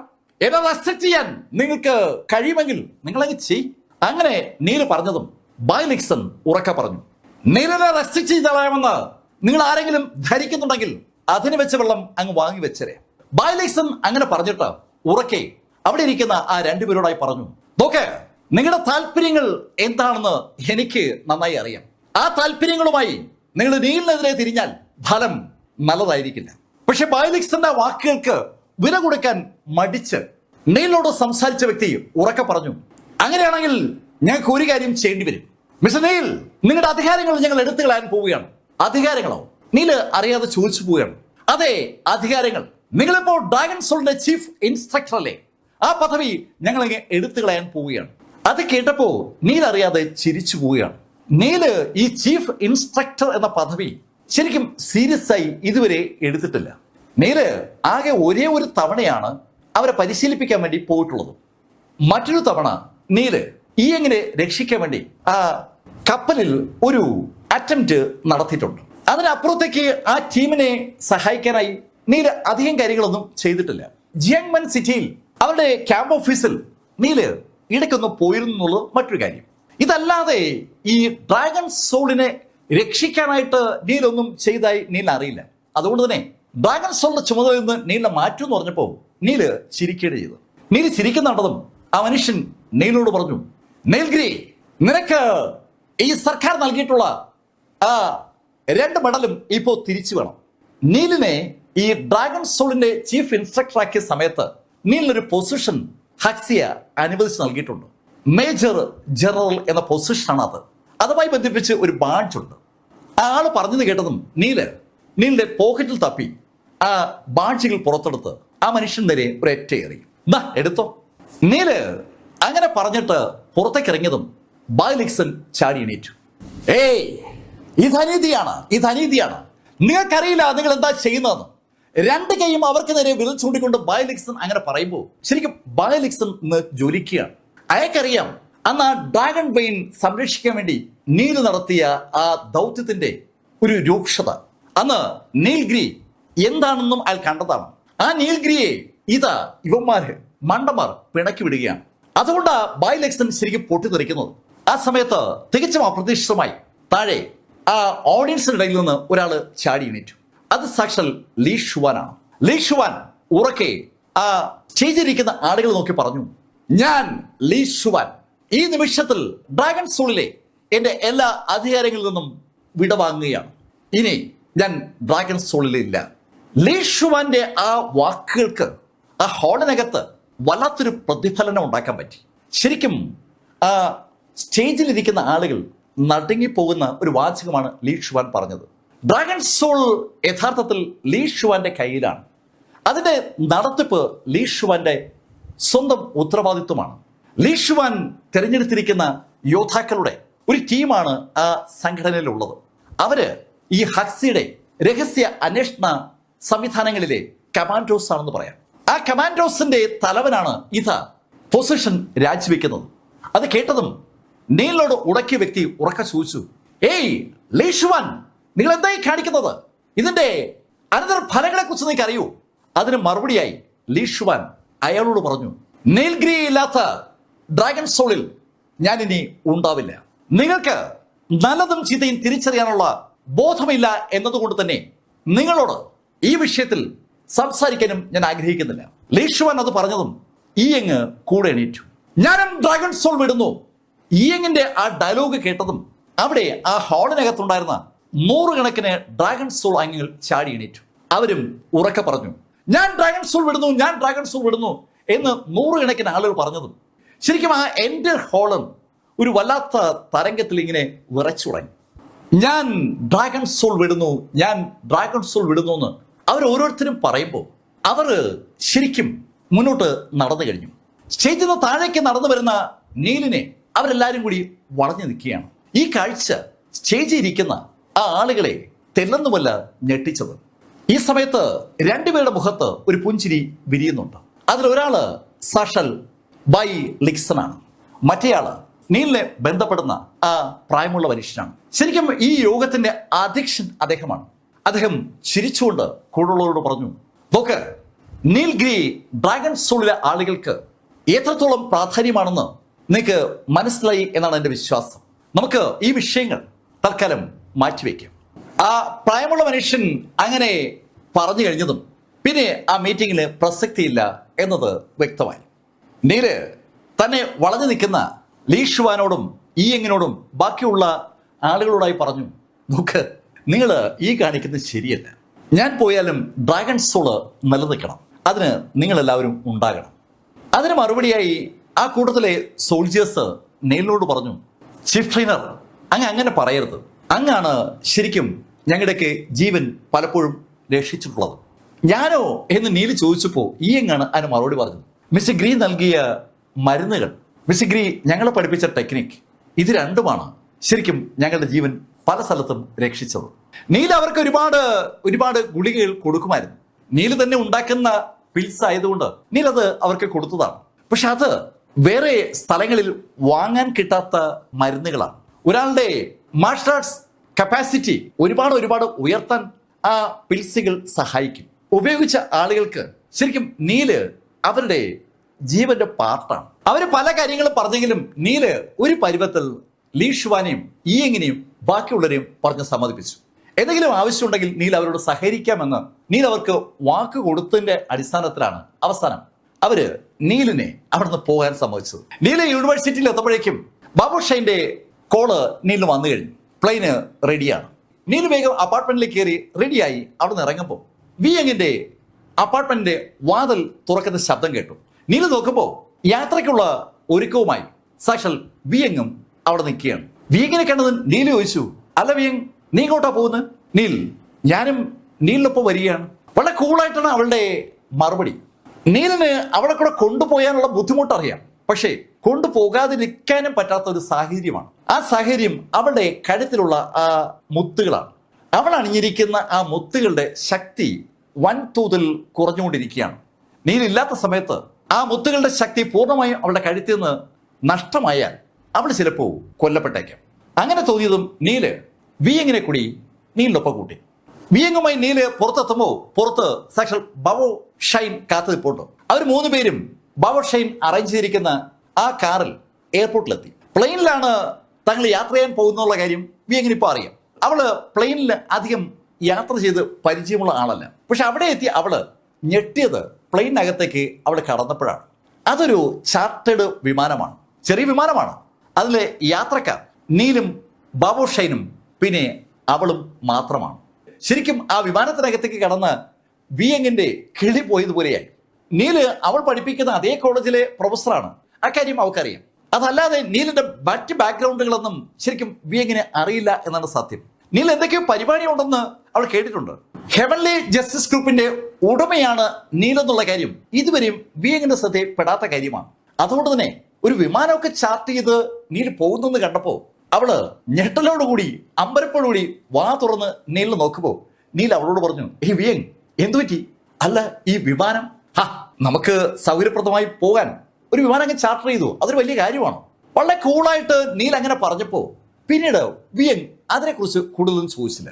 പക്ഷെ ആ സമയത്ത് നീല് വിയങ്ങിന്റെ ആ കഴുത്തിലെ നെക്ലേസ് കയ്യിൽ വാങ്ങിച്ചിട്ട് ആ നെക്ലേസിൽ ചില കാര്യങ്ങളൊക്കെ ചെയ്തു. നീല് ആ മിസ്റ്റിക് മുത്തുകൾ 3 കരുതിയിട്ടുണ്ടായിരുന്നു. അത് ശക്തി കുറഞ്ഞ മുത്തുകളുടെ ഭാഗത്ത് പിടിപ്പിച്ച നീൽ അതിനുശേഷം ആ മാലയിലൂടെ നീലിന്റെ കൈ ഓടിച്ചപ്പോൾ ഒരു സുവർണ പ്രകാശം ആ മാലയ്ക്ക് ചുറ്റും ഉണ്ടാവുകയാണ്. ആ സുവർണ പ്രകാശം ഉണ്ടാകുമ്പോഴേക്കും തൊട്ടടുത്തിരിക്കുന്ന വിയങ് ഏതാണ്ട് തണുത്തു തുടങ്ങിയിട്ടുണ്ട്. ആ മാല മാറ്റിയാൽ ആ നിമിഷം അവൾ തണുക്കും. അതിപ്പോ അവൾക്കും അറിയാം. നീല് ആ മാല അവൾക്ക് തന്നെ കൊടുത്തു. അവൾ അത് ധരിച്ചു കഴിഞ്ഞതും പിന്നീട് അവൾ അങ്ങ് ഓക്കെ ആവുകയും ചെയ്തു. പക്ഷെ ഇപ്പൊ അവൾക്ക് കുറെ കൂടി കോൺഫിഡൻസ് വന്നു. കാരണം ആ മുത്തുകളെല്ലാം ഇപ്പൊ തിളങ്ങുന്നുണ്ട്. നീല അവളോട് പറഞ്ഞു, വിയങ് അറിയാമല്ലോ, ഒരു കാരണവശാലും ഈ നെക്ലസ് അഴിക്കരുത്. ഒരു നിവൃത്തിയുമില്ലാതെ വന്നാൽ മാത്രമേ ഈ നെക്ലസ് അഴിക്കാവൂ. നീല് വ്യക്തമായ നിർദ്ദേശമാണ് വിയങ്ങിന് കൊടുത്തിരിക്കുന്നത്. എന്തായാലും അവരുടെ വിമാനം അന്ന് വൈകുന്നേരത്തോടു കൂടി അവിടെ ആ സിംഗ് സിറ്റിയിലെത്തി. സിംഗ് സിറ്റിയിലേക്ക് വിമാനം ലാൻഡ് ചെയ്യുന്ന സമയത്ത് തന്നെ അതിമനോഹരമായ ഒരു കാഴ്ച അവർക്ക് കാണാൻ പറ്റുന്നുണ്ട്. ഒരു ഭാഗത്ത് കടലും മറുഭാഗത്ത് മലയുമുള്ള അതീവ രസകരമായ ഒരു സിറ്റിയാണ് ഈ സിംഗ് സിറ്റി. അവിടെ ആ വിമാനം ലാൻഡ് ചെയ്യുമ്പോൾ നീല് ആലോചിച്ചതും ആ കാര്യമാണ്. നീലിന് ചെറുപ്രായമായിരിക്കുമ്പോൾ മുത്തശ്ശൻ നീലിനെ അവിടെ കൊണ്ടുവന്നിട്ടുണ്ട്. എന്തിനായിരിക്കാം നീലിനെ മുത്തശ്ശൻ അവിടെ കൊണ്ടുവന്നത്? ആ ചോദ്യം ഈ വിമാനത്തിൽ ഇരിക്കുന്ന സമയത്ത് നീലിന്റെ മനസ്സിൽ ഇങ്ങനെ കടന്നു വരുന്നുണ്ടായിരുന്നു. കുള്ളൻ മലനിരകളിൽ നീലിനെ മുത്തശ്ശൻ കൊണ്ടുപോയിട്ടുണ്ടെന്ന് ഇപ്പോ നീലിനെ അറിയാം. നീലിന്റെ പിതാവ് എഴുതിയ ആ ഡയറി കുറിപ്പിലൂടെ നീൽ അത് മനസ്സിലാക്കിയിട്ടുണ്ട്. പക്ഷെ നീലിനോട് അക്കാര്യം മുത്തശ്ശൻ ഒരിക്കൽ പോലും പറഞ്ഞിട്ടില്ല. എന്തുകൊണ്ടായിരിക്കാം മുത്തശ്ശൻ ആ കാര്യങ്ങൾ തന്നിൽ നിന്ന് മറച്ചു പിടിച്ചത്? ഒരുപാട് ചോദ്യങ്ങൾ നീലിന്റെ മനസ്സിലുണ്ട്. ആ ചോദ്യങ്ങൾക്കുള്ള ഉത്തരം നീല് ഈ സ്ഥലത്ത് നിന്ന് പ്രതീക്ഷിക്കുകയാണ്. നീലും സംഘവും അവിടെ എയർപോർട്ടിൽ ലാൻഡ് ചെയ്യുമ്പോൾ അവരെ കാത്ത് ഒരാള് നിപ്പുണ്ട്. അവിടെ ആ സിംഗ് സിറ്റിയിലെ ഡാർക്ക് ഹാളിന്റെ മേധാവിയാണ് അവിടെ നിൽക്കുന്നത്. ആ ആള് നീലിനെ കണ്ടതും നീലിനെ തൊഴുത് അദ്ദേഹത്തെ വണങ്ങിയാണ്. Hall master, welcome to Sing City. നല്ല സുമുഖനായ നല്ല സ്ട്രോങ് ആയിട്ടുള്ള ഒരു ചെറുപ്പക്കാരനാണ് ആ സിംഗ് സിറ്റിയിൽ ഡാർക്ക് ഹാളിന്റെ ചുമതല വഹിക്കുന്നത്. അയാൾ നീലിന്റെ വിയങ്ങിന്റെ അടുത്തേക്ക് വരുമ്പോൾ ബാബു ഷൈൻ നീലിനോട് പറഞ്ഞു, മാസ്റ്റർ, ഞാൻ പാട്രിക്കിനെ കണ്ടിട്ട് തിരിച്ചു വിളിക്കാം. ഈ 19 ഗാഡിയന്മാരിൽ ഒരാളായ ബാബ കുടുംബത്തിലെ ആ പാട്രിക്കിനെ നീലിന് പരിചയപ്പെടുത്തി കൊടുക്കാൻ വേണ്ടിയാണ് യഥാർത്ഥത്തിൽ ഷൈൻ നീലിനെ ആ സിറ്റിയിലേക്ക് കൊണ്ടുവന്നിരിക്കുന്നത്. നീല് ഷൈനെ യാത്രാ അനുമതി കൊടുത്തിട്ട് വിയങ്ങുമായി നേരെ ഹോട്ടലിലെത്തി. നല്ലൊരു ഹോട്ടൽ തന്നെയാണ് അവർക്ക് വേണ്ടി ബുക്ക് ചെയ്തിരിക്കുന്നത്. അവിടെ ആ ഹോട്ടലിന്റെ മുറിയുടെ അടുത്ത് സാധനങ്ങൾ എത്തിയപ്പോൾ ആ ഡാർക്ക് ഹാളിലെ യോദ്ധാവിന്റെ ഫോണിലേക്ക് ഒരു കോൾ വന്നു. ആ കോൾ അറ്റൻഡ് ചെയ്ത് കഴിഞ്ഞതും അയാളുടെ മുഖം അങ്ങ് വിളറി. അയാള് നീലിനോട് പറഞ്ഞു, ഹാൾ മാസ്റ്റർ, അത്യാവശ്യമായി എനിക്ക് ഒന്ന് പുറത്തു പോകണം, ഞാൻ പിന്നീട് അങ്ങേ വന്ന് കണ്ടോളാം. അത് പറഞ്ഞിട്ട് ആ മനുഷ്യൻ അവിടെ നിന്ന് വേഗം അങ്ങ് പുറത്തിറങ്ങി. നീല് അനുവാദം കൊടുക്കും മുമ്പ് തന്നെ അവൻ പുറത്തിറങ്ങി എന്നുള്ളതാണ് സത്യം. അവൻ പുറത്തേക്ക് പോകുന്ന കണ്ടതും നീല് വിയങ്ങിനോട് പറഞ്ഞു, വിയങ്, നീ ഈ സാധനങ്ങളൊക്കെ മുറിക്കകത്തേക്ക് വെക്ക്, ഞാൻ ഒന്ന് പുറത്തു പോയിട്ട് പോരാം. വിയങ് ഉടൻ തന്നെ ആ സാധനങ്ങളൊക്കെ വലിച്ച് മുറിക്കകത്തേക്ക് കയറ്റി. നീൽഗിരി ആ ഡാർക്ക് ഹാളിലെ ചെറുപ്പക്കാരനെ ഫോളോ ചെയ്യാണ്. ഈ സമയത്ത് ആ സിംഗ് സിറ്റിയിലെ ഡാർക്ക് ഹാളിന്റെ ഓഫീസിനകത്ത് ഒരു ഹാളിൽ അനവധി ആളുകൾ തറയിലെങ്ങനെ കിടക്കുകയാണ്. അവരെ നോക്കിക്കൊണ്ട് ഒരു മനുഷ്യൻ 2 കൈയും പുറകിൽ കെട്ടി അങ്ങനെ നിൽക്കുകയാണ്. അയാളുടെ ആ നിപ്പും അയാളുടെ നോട്ടും ഒക്കെ അവിടെ തറയിൽ കിടക്കുന്ന ആ യോദ്ധാക്കളെ ശരിക്കും ഒന്ന് ഭയപ്പെടുത്തിയിരിക്കുകയാണ്. ആ തറയിൽ കിടക്കുന്ന ആളുകളൊക്കെ ഒരു കാലത്ത് പേരെടുത്ത അസാസിൻസ് ആണ്. നീൽഗിരി ഷൂവി പാലസിനെ പേര് മാറ്റി ഡാർക്ക് ഹാൾ എന്നാക്കിയതിനു ശേഷം ഒരു തരത്തിലുള്ള അസാസിൻ അറ്റംപ്റ്റും അവർക്ക് കിട്ടാറില്ല. അതുകൊണ്ട് തന്നെ അവിടെയൊക്കെ സാമ്പത്തിക സ്ഥിതി ഏതാണ്ട് ദുർബലമായെന്ന് പറയാം. ശമ്പളമാണല്ലോ ഇപ്പോൾ അവരുടെ വരുമാനം. മറ്റേ അസാസിൻ ആക്ടിവിറ്റീസ് ആകുമ്പോൾ ചോദിക്കുന്ന കാശ് കൂലിയായി കിട്ടും. ആ പണം വാങ്ങി ശീലിച്ച ആളുകൾക്ക് ഇപ്പോഴത്തെ ജോലി മടുപ്പ് ഉളവാക്കുന്നതുമാണ്. അതിനിടയിലാണ് ഇപ്പൊ ഇതാ തികച്ചും അപ്രതീക്ഷിതമായി ഒരു വിഷയം വന്ന് ചാടിയിരിക്കുന്നത്. ആ മനുഷ്യൻ അകത്തുള്ള ആളുകളെ വിരട്ടുകയാണ്. നിങ്ങളെ ഓരോരുത്തരെയായി കൊല്ലുക എന്നതാണ് എൻ്റെ ദൗത്യം. അങ്ങനെ അയാൾ പറഞ്ഞപ്പോ ഒരാള് ഒരു പരുവത്തിൽ എണീറ്റു. അയാള് വിരൽ ചൂണ്ടി ആ മനുഷ്യനോട് പറഞ്ഞു, നിങ്ങൾ ആരാ എന്താ എന്നൊന്നും എനിക്കറിയില്ല, പക്ഷേ ഇത് ഏതാ സ്ഥലമെന്ന് നിങ്ങൾ അറിയണം. അങ്ങനെ അവൻ പറഞ്ഞതും ആ മനുഷ്യൻ മുന്നോട്ട് കുതിച്ച് തികച്ചും അപ്രതീക്ഷിതമായ വേഗതയിൽ അയാളുടെ കൈ ഒന്ന് താഴ്ത്തി. അയാളുടെ കൈ ഒന്ന് താഴ്ത്തിയതും അയാളുടെ കയ്യിൽ ഒരു ചെറിയ കഠാര ഇവിടെ നിന്നോ പ്രത്യക്ഷപ്പെടുകയും ചെയ്തു. ആ കഠാര ആ വിരൽ ചൂണ്ടിരിക്കുന്ന മനുഷ്യന്റെ ആ ചൂണ്ടിരിക്കുന്ന കൈ ഉൾപ്പെടെ അരിഞ്ഞ് താഴേക്കിട്ടു. ഞെട്ടിപ്പിക്കുന്ന ആ കാഴ്ച അവിടെ ആ ഹാളിനകത്തുണ്ടായിരുന്ന സകലരെയും ശരിക്കും ഭയപ്പെടുത്തിയെന്ന് പറയാം. അവർ പോലും അറിയാതെ അവര് എല്ലാവരും അവിടെ വാ പൊത്തിപ്പിടിച്ചു പോവുകയാണ്. ശബ്ദം പുറത്തേക്ക് വരാതിരിക്കാൻ അവര് വാ പൊത്തിപ്പിടിക്കുമ്പോൾ കൈ അറ്റുവീണ മനുഷ്യൻ അമ്പരപ്പോടെ അറ്റുവീണ കൈയിലേക്കും ആ എതിരാളിയും നോക്കുകയാണ്. ആ എതിരാളി കോട്ടും സ്യൂട്ടും ധരിച്ചൊരു വ്യക്തിയാണ്. കണ്ടാൽ ഒരു എക്സിക്യൂട്ടീവിന്റെ ലുക്കുള്ള അയാൾ അവിടെ ഇരിക്കുന്ന ആളുകളോടായി പറഞ്ഞു, നിങ്ങളെയൊക്കെ കൊല്ലാൻ എനിക്ക് ഒരു നിമിഷം പോലും വേണ്ട. ഞാൻ വെയിറ്റ് ചെയ്യുന്നത് ഒരു കാര്യത്തിന് വേണ്ടിയാണ്. അങ്ങനെ അയാൾ പറഞ്ഞതും അയാളുടെ കണ്ണുകൾ വാതിൽക്കിലേക്ക് ഓട്ടോമാറ്റിക്കായി തിരിഞ്ഞു. പെട്ടെന്നാണ് അയാൾ വാതിലിനടുത്തെത്തിയത്. വാതിലിനടുത്ത് അയാൾ എത്തിയതും വാതില് തുറക്കപ്പെട്ടതും ഒരേ നിമിഷത്തിലാണ്. വാതിൽ തുറന്നത് ആ ഡാർക്ക് ഹാളിന്റെ സിംഗ് സിറ്റിയിലെ ആ ലീഡറാണ്. നീലിനെ ഹോട്ടൽ മുറിയിൽ എത്തിച്ച അതേ ലീഡർ. അയാൾ വാതിൽ തുറന്നതും അയാൾ നെഞ്ചിൽ ചവിട്ട് കിട്ടിയതും ഒരേ നിമിഷത്തിലാണ്. ചവിട്ടേറ്റ് അയാൾ പുറത്തേക്ക് തെറിച്ചു വീണു. പക്ഷെ ഏതാനും നിമിഷം കഴിഞ്ഞതും അയാളെ പൊക്കിയെടുത്തുകൊണ്ട് അയാൾ ചവിട്ടിയാള് അകത്തേക്ക് വന്നു. ആ ലീഡറെ ആ ചവിട്ടിയാള് അവിടെ തറയിലേക്ക് വലിച്ചൊരൊറ്റയേറി. താഴേക്ക് തെറിച്ചു വീണ ആ ലീഡർ ഡി ക്യുക്ക് വല്ലാത്തൊരു അമ്പരപ്പോടു കൂടിയാണ് അവിടെയുള്ള ആളുകൾ നോക്കിയത്. അയാൾക്ക് വിശ്വസിക്കാനാവാത്ത ഒരു സംഭവമാണ് സംഭവിച്ചിരിക്കുന്നത്. അയാളെ ചവിട്ടി വീഴ്ത്തി അകത്തേക്ക് വലിച്ചെറിഞ്ഞ ആ വ്യക്തിയെ നോക്കി അയാളോട് ചോദിച്ചു, സാർ അങ്ങ് ആരാ, എന്താ അങ്ങേക്ക് വേണ്ടത്? അതിന് മറുപടിയായി അയാൾ അവരോടായി പറഞ്ഞു, എനിക്ക് ഒരു കൊട്ടേഷൻ കിട്ടിയിട്ടുണ്ട്, നിങ്ങളെ അവസാനിപ്പിക്കാനുള്ള കൊട്ടേഷൻ. ഞാനതങ്ങ് ചെയ്യാൻ പോവുകയാണ്. നിങ്ങളെപ്പോലെ ചവറായിട്ടുള്ള ഒരു സംഘടന എന്തായാലും ഈ സിംഗ് സിറ്റിക്ക് ഒരു അപമാനമാണ്. അത് കേട്ടപ്പോൾ അകത്തുള്ള ആളുകൾക്കൊക്കെ വല്ലാത്തൊരു ദേഷ്യം വരികയാണ്. അവർ നേരത്തെ ഷൂമി പാലസ് ആയിരുന്നു, ഇപ്പോ ഡാർക്ക് ഹാളാണ്. അവരുടെ അസ്തിത്വം എന്തു തന്നെയാണെങ്കിലും ആ അസ്തിത്വത്തിനെ തള്ളി പറയുന്നത് ഉൾക്കൊള്ളാൻ അവർക്കൊരു മടിയുണ്ട്. അതുകൊണ്ട് തന്നെ അവർ പലരും ശബ്ദമുയർത്തി ആ ആഗതനോട് പറഞ്ഞു, ഹേയ് അങ്ങനെ പറയരുത്, ഞങ്ങളെ കുറിച്ച് എന്ത് പറഞ്ഞാലും കുഴപ്പമില്ല, ഞങ്ങളുടെ സംഘടനയെ കുറിച്ച് ഒന്നും പറയരുത്. ഹേയ് നിങ്ങൾ നേരത്തെ വലിയ അസാസിൻസ് ആയിരുന്നു, ഇപ്പോൾ അതല്ല, നിങ്ങൾ എന്നാലും അസാസിനായി അറ്റംപ്റ്റ് ചെയ്യാറുണ്ട് എന്ന് എനിക്കറിയാം. അയാൾ അങ്ങനെ പറഞ്ഞപ്പോൾ സകലരുടെ മുഖത്ത് ഒരു അമ്പരപ്പ്. കഴിഞ്ഞ കുറെ നാളുകളായി അവരാരും ഈ വാടക കൊലയാളിയുടെ വേഷം അണിയാറില്ല. പക്ഷെ ഇപ്പോ അയാൾ പറഞ്ഞത് വാടക കൊലയാളിയുടെ വേഷം അവര് അണിയാറുണ്ടെന്നാണ്. ആ മുറിയിലുള്ള ആളുകളെയൊക്കെ ഒന്ന് നോക്കിയിട്ട് ആ മനുഷ്യൻ അവരോടായി പറഞ്ഞു, നിങ്ങൾ തമ്മിൽ ആ കാര്യത്തിൽ തർക്കിക്കുന്നു വേണ്ട, തർക്കിച്ചുകൊണ്ട് കാര്യമില്ല, കാരണം ഞാൻ നിങ്ങളെ കൊല്ലാൻ വന്നതാണ്. അങ്ങനെ അയാൾ പറഞ്ഞതും പുറത്തുനിന്നൊരു ശബ്ദം കേട്ടു, അതിന് നിന്നെ ഞാൻ അനുവദിച്ചില്ലെങ്കിലോ? ശബ്ദം കേട്ട ദിക്കിലേക്ക് ആളുകൾ തിരിയുമ്പോൾ വാത തുറന്ന് നീൽഗിരി അകത്തേക്ക് കടന്നു കഴിഞ്ഞു. അകത്തുള്ള ആളുകളിൽ ചിലർക്കെങ്കിലും കടന്നുവന്ന നീലിനെ അറിയാം. ഹാൾ മാസ്റ്റർ പടം അവർ ചിലരെ കണ്ടിട്ടുണ്ട്. പക്ഷെ അകത്തുള്ള ഡി ക്യുക്കിന് കൃത്യമായും നീലിനെ അറിയാം. അയാള് നീലിനെ ഹോട്ടൽ കൊണ്ടാക്കിയിട്ട് ഇങ്ങോട്ട് വന്നതാണ്. അയാളുടെ പുറകെ നീൽ ഇവിടെ എത്തിയിരിക്കുകയാണ്. ഹാൾ മാസ്റ്റർ അങ്ങ്. അതിന് മറുപടി പറയാതെ നീല് ആ വ്യക്തിയെ ഒന്ന് നോക്കി, കോട്ടും സ്യൂട്ടും ധരിച്ച ആ വ്യക്തി. അവനെ ഒന്ന് നോക്കിയിട്ട് നീല് അവനോട് ചോദിച്ചു, ആരാ നിന്നെ ഇവിടേക്ക് അയച്ചത്? ആ ചോദ്യം കേട്ടതും ആ ആഗതൻ ഒന്ന് ചിരിച്ചു. നിന്നെപ്പോലൊരാൾ അത്തരം ഒരു ചോദ്യം ചോദിച്ചാൽ ഞാൻ ഉത്തരം പറയും എന്നാണോ നീ ധരിച്ചിരിക്കുന്നത്? അയാൾ അങ്ങനെ ചോദിച്ചതും പെട്ടെന്ന് അവിടെ ഒരു കാറ്റടിച്ചതുപോലെ ഒരു ഫീൽ ഉണ്ടായി. ആ കാറ്റിന്റെ എൻഡിൽ അയാൾ കാണുന്നത് അയാളുടെ തൊട്ടു മുന്നിൽ നിൽക്കുന്ന ആ ചെറുപ്പക്കാരനെയാണ്. നീല് അയാളുടെ മുന്നിലെത്തിയതും കൈ ഉയർത്തി ഒരൊറ്റയാടി. അടിയേറ്റ് അയാള് കറങ്ങി താഴെ വീണു. തികച്ചും അപ്രതീക്ഷിതമായി അയാളുടെ കവളിൽ നീൽ അങ്ങനെ അടിക്കുമെന്ന് അയാൾ തീരെ കരുതിയിരുന്നില്ല. നീൽ അയാളുടെ അടുത്തേക്ക് എത്തുമെന്ന് പോലും അയാൾ കരുതിയിരുന്നില്ല എന്നാണ് സത്യം.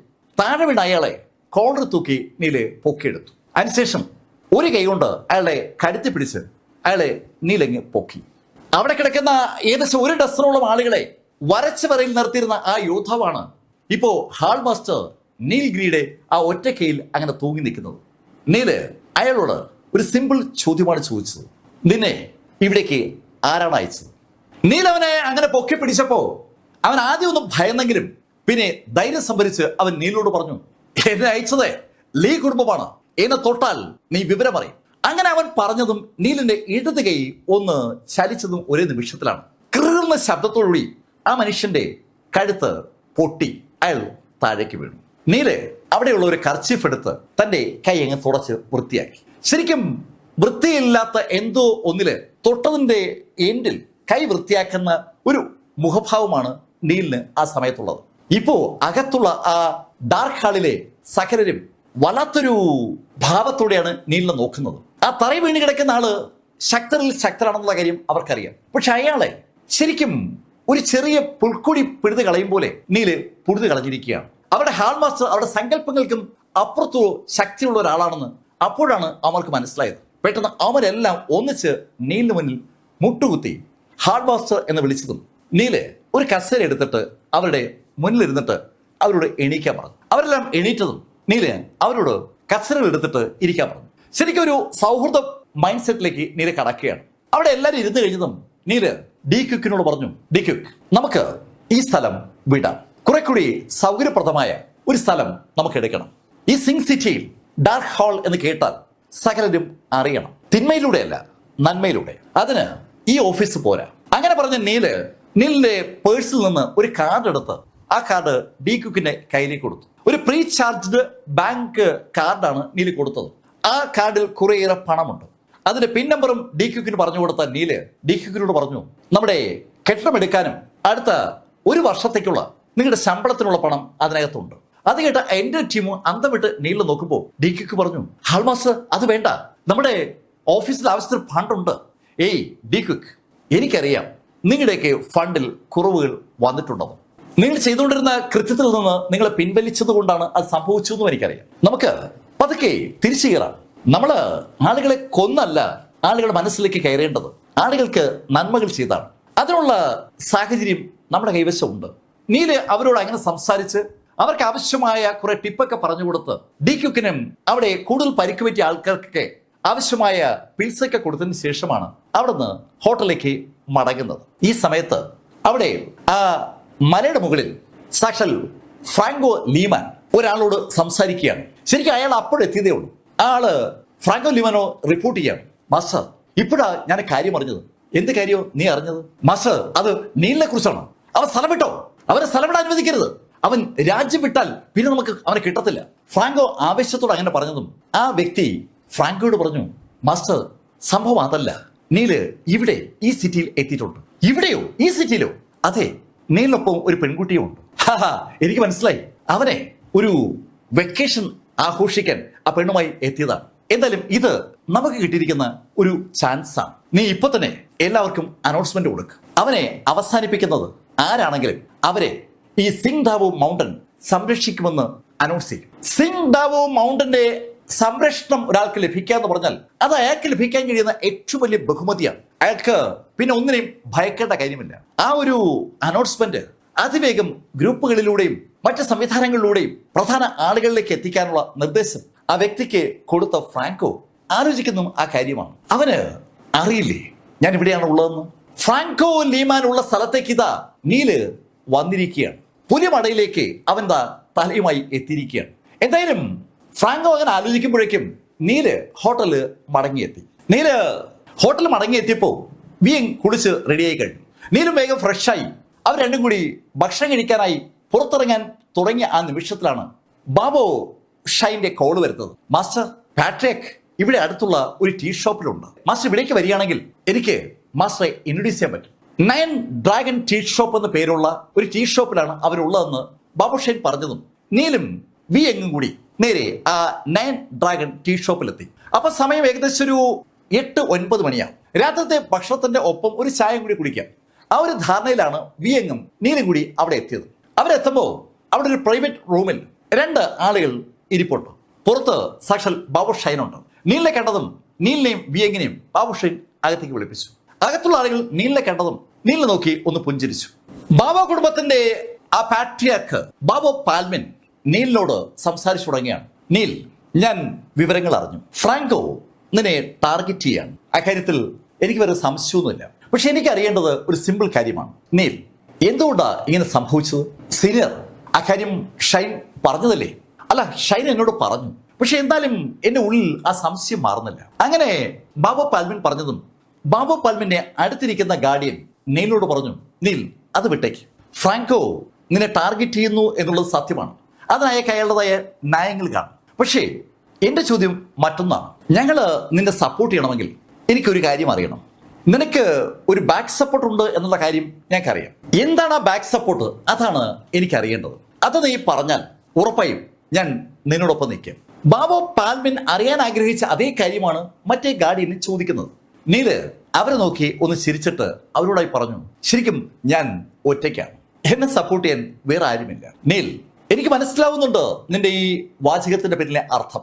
നിന്റെ ബാക്ക്ഗ്രൗണ്ടിനെ കുറിച്ച് ഞങ്ങളോട് സംസാരിക്കാൻ നിനക്ക് താല്പര്യമില്ല എന്നതാണ് അതിന്റെ അർത്ഥം. ഓക്കെ, എന്നാ പിന്നെ അങ്ങനെ ആവട്ടെ.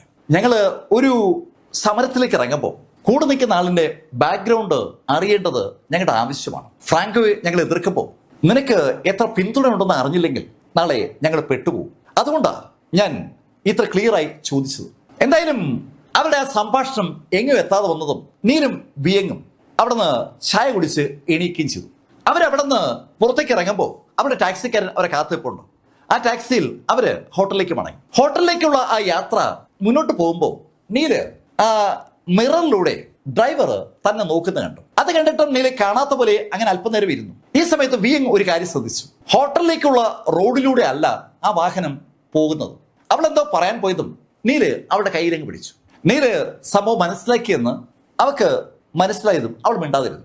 അവരുടെ വാഹനം എത്തിയത് ബീച്ചിന്റെ അടുത്താണ്. ബീച്ചിന്റെ അടുത്ത് വാഹനം നിർത്തി ഡ്രൈവർ വേഗം പുറത്തിറങ്ങി അയാൾ അകത്തുള്ള ആളുകളോടായി പറഞ്ഞു, സോറി, നിങ്ങളെ ഇവിടെ എത്തിക്കാനുള്ള ഉത്തരവാണ് എനിക്കുള്ളത്. ഇനി ഇതാവട്ടെ നിങ്ങളുടെ അന്ത്യ വിശ്രമ സ്ഥലം. അങ്ങനെ അയാൾ പറഞ്ഞിട്ട് കാറിന്റെ ഡോർ അടച്ചതും നീല് വിയങ്ങിനോട് പറഞ്ഞു, വിയങ്, നിന്റെ മൊബൈലിൽ നല്ല വീഡിയോ ഗെയിമൊക്കെ ഇല്ലേ? ഉണ്ട്. നീ ആ വീഡിയോ ഗെയിം ഏതെങ്കിലും ഓണാക്കി അത് കണ്ടിരിക്കുക, ഞാനിപ്പോ വരാം. അങ്ങനെ പറഞ്ഞ് ആ വാഹനത്തിൽ നിന്ന് പുറത്തിറങ്ങിയ നീല് കൈ ഒന്ന് അനക്കിയതും ആ വാഹനത്തിന് ചുറ്റുമായി ഒരു സുവർണ പ്രകാശം പതുക്കെ വന്നുപെട്ടു. ശരിക്കും ആ വാഹനത്തെ നീല് പ്രൊട്ടക്ട് ചെയ്ത് നിർത്തിയെന്ന് പറയാം. ഈ സമയത്ത് നീലിന്റെ മുന്നിലേക്ക് ഏകദേശം ഒരു 10-20ഓളം ആളുകൾ ആയുധങ്ങളുമായി എത്തിയിരിക്കുകയാണ്. ആ ആളുകൾ നീലിനെ അങ്ങ് വളഞ്ഞിരിക്കുകയാണ്. അതിന്റെ ലീഡർ അല്പം മാറി നിന്നിട്ട് കൂടെയുള്ള ആളുകളോട് പറഞ്ഞു, നമുക്ക് ഇവന്റെ തല വെട്ടിയെടുത്ത് കൊണ്ടുപോകുന്നതിനെ കുറിച്ച് ആലോചിക്കണോ, അതോ ഇവന്റെ കൈയും കാലും അടിച്ചൊടിച്ചിട്ട് ഇവനെ ജീവനോടെ കൊണ്ടുചെല്ലുന്നതിനെ കുറിച്ച് ആലോചിക്കണോ? അയാൾ ആ ചോദ്യം ചോദിച്ചതും ആ മുന്നിൽ നിൽക്കുന്ന ആൾക്കൂട്ടത്തിൽ ഒരാൾ പറഞ്ഞു, യങ് മാസ്റ്റർ, നമുക്കിവന്റെ കൈയും കാലും ആദ്യം തല്ലി ഓടിക്കാം, എന്നിട്ട് ഇവനെ ഇഞ്ചി പരുവമാക്കി ഇവനെയും ഇവന്റെ കൂടെയുള്ള പെണ്ണിനെയും നമുക്ക് അവിടെ ആ സിംഗ്ഡാവോ മൗണ്ടനിൽ എത്തിക്കാം. വളരെ വളരെ രസകരമായ ശൈലിയിൽ അവരങ്ങനെ സംസാരിക്കുന്ന കേട്ടതും നീല് വിയങ്ങിനോട് പറഞ്ഞു, വിയങ്, നീ കണ്ണുകൾ അടച്ചേ. നീല് പറഞ്ഞത് കേട്ടതും വിയങ് കണ്ണുകൾ അടച്ചു. നീല് അവള് കണ്ണുകൾ അടച്ചെന്ന് ഉറപ്പാക്കിയതും മുന്നോട്ട് ഒരൊറ്റ കുതിപ്പ്. ശരിക്കും ഡയലോഗ് കൊണ്ട് നീലിനെ ആക്രമിച്ചുകൊണ്ടിരുന്ന ആളുകൾ നീല് മുന്നോട്ട് കുതിച്ചു വരുന്നത് വല്ലാത്തൊരു അമ്പരപ്പോടെയാണ് കണ്ടത്. അവര് നീലിന് നേരെ വാളുമായി കുതിച്ചതും നീലിന്റെ 2 വിരലുകൾ മാത്രം അവർക്ക് നേരെ ചൂണ്ടിക്കൊണ്ട് കുതിച്ചു വരുന്നത്. അവരുടെ അടുത്തേക്ക് വന്ന നീല് ആ വിരലുകൾ ഒന്ന് അനക്കിയതും ആ വിരലുകളിൽ നിന്ന് ഒരു പ്രകാശം ശരിക്കും സോട്ട് ലൈറ്റ് പോലെ അവരുടെ തൊട്ടു മുന്നിലേക്ക് അങ്ങ് വീശി പോവുകയാണ്. ആ പ്രകാശം ഇങ്ങനെ കടന്നുപോയതും ഒരാളുടെ കഴുത്തറ്റ് താഴേക്ക് വീണു. തന്റെ തൊട്ടടുത്തുന്ന ആളുടെ പുറത്ത് നീൽഗിരി തൊട്ടില്ല. പക്ഷേ നീലിന്റെ വിരലുകളൊന്ന് അനങ്ങിയതും ഒരു പ്രകാശം ആ വിരലിൽ നിന്ന് ആ ആളുടെ കഴുത്തിലൂടെ കടന്നു പോകുന്നത് അടുത്തേക്കുന്ന ആള് കണ്ടു. അയാളുടെ കൺകോണിലൂടെ അതിന്റെ ബാക്കി ചിത്രവും കണ്ടു. തല അറ്റ താഴെ വീഴുന്ന കാഴ്ച. നീല് ഏകദേശം 2 മിനിറ്റ് കഴിഞ്ഞപ്പോൾ അതേ 2 വിരൽ ഉപയോഗിച്ചുകൊണ്ട് അവിടെയുള്ള മുഴുവൻ ആളുകളെ അരിഞ്ഞരിഞ്ഞ് വീഴ്ത്തുകയാണ്. ശരിക്കും അതൊരു ടെക്നിക്കാണ്. അയാളുടെ ദേഹത്ത് അയാൾ സ്വരൂപിച്ചിരിക്കുന്ന ആ ഇന്റേണൽ എനർജിയെ ഒരു വാള് പോലെ ആക്കി അതുപയോഗിച്ച് ആ ആളുകളെ കൊന്നൊടുക്കുന്ന ഒരു അടിപൊളി ടെക്നിക്ക്. ഈ കാഴ്ച കണ്ട് ശരിക്കും ആ ലീ കുടുംബത്തിലെ യങ് മാസ്റ്റർ നിന്ന് വിറയ്ക്കുകയാണ്. നീല് അയാളുടെ അടുത്തെത്തി. എന്നെ തൊഴരുത്, എന്നെ തൊട്ടാൽ നിന്നെ തൊട്ടാൽ എന്ത് സംഭവിക്കുന്നു ഒന്ന് നോക്കട്ടെ എന്ന് പറഞ്ഞ് നീലിന്റെ കൈ അവന്റെ നേരെ ചൂണ്ടിയതും ആ തല പെട്ടെന്ന് ഒരു ശബ്ദത്തോടെ അങ്ങ് ചിതറി. ആ തല ചിതറിയതും നീല് ഇരുട്ടത്തേക്ക് നോക്കിയിട്ട് ഉറക്കെ പറഞ്ഞു, ഇനി ആർക്കാ എന്നോട് എതിരിടേണ്ടത്? കേൾക്കേണ്ട താമസം ആ ഇരുട്ടത്തുനിന്ന് ഒരു അനക്കം നീല് കേൾക്കുകയാണ്. പലരും തിരിഞ്ഞോടുന്ന ഒരു ശബ്ദമാണ് നീല് കേട്ടത്. അടുത്ത നിമിഷത്തിൽ നീല് കാറിൽ നിന്ന് പുറത്തിറങ്ങുന്ന സമയത്ത് സിഗരറ്റ് വലിച്ചു തുടങ്ങിയിരുന്നു. ആ സിഗരറ്റിന്റെ പകുതി നീല് ആ കാറിന്റെ മുകളിൽ വെച്ചിരിക്കുകയായിരുന്നു. ആ സിഗരറ്റ് പകുതി കയ്യിലെടുത്ത് നീല് പെട്ടെന്നാണ് ആ സിഗരറ്റ് ഒരു ദിശയിലേക്ക് വലിച്ചെറിഞ്ഞത്.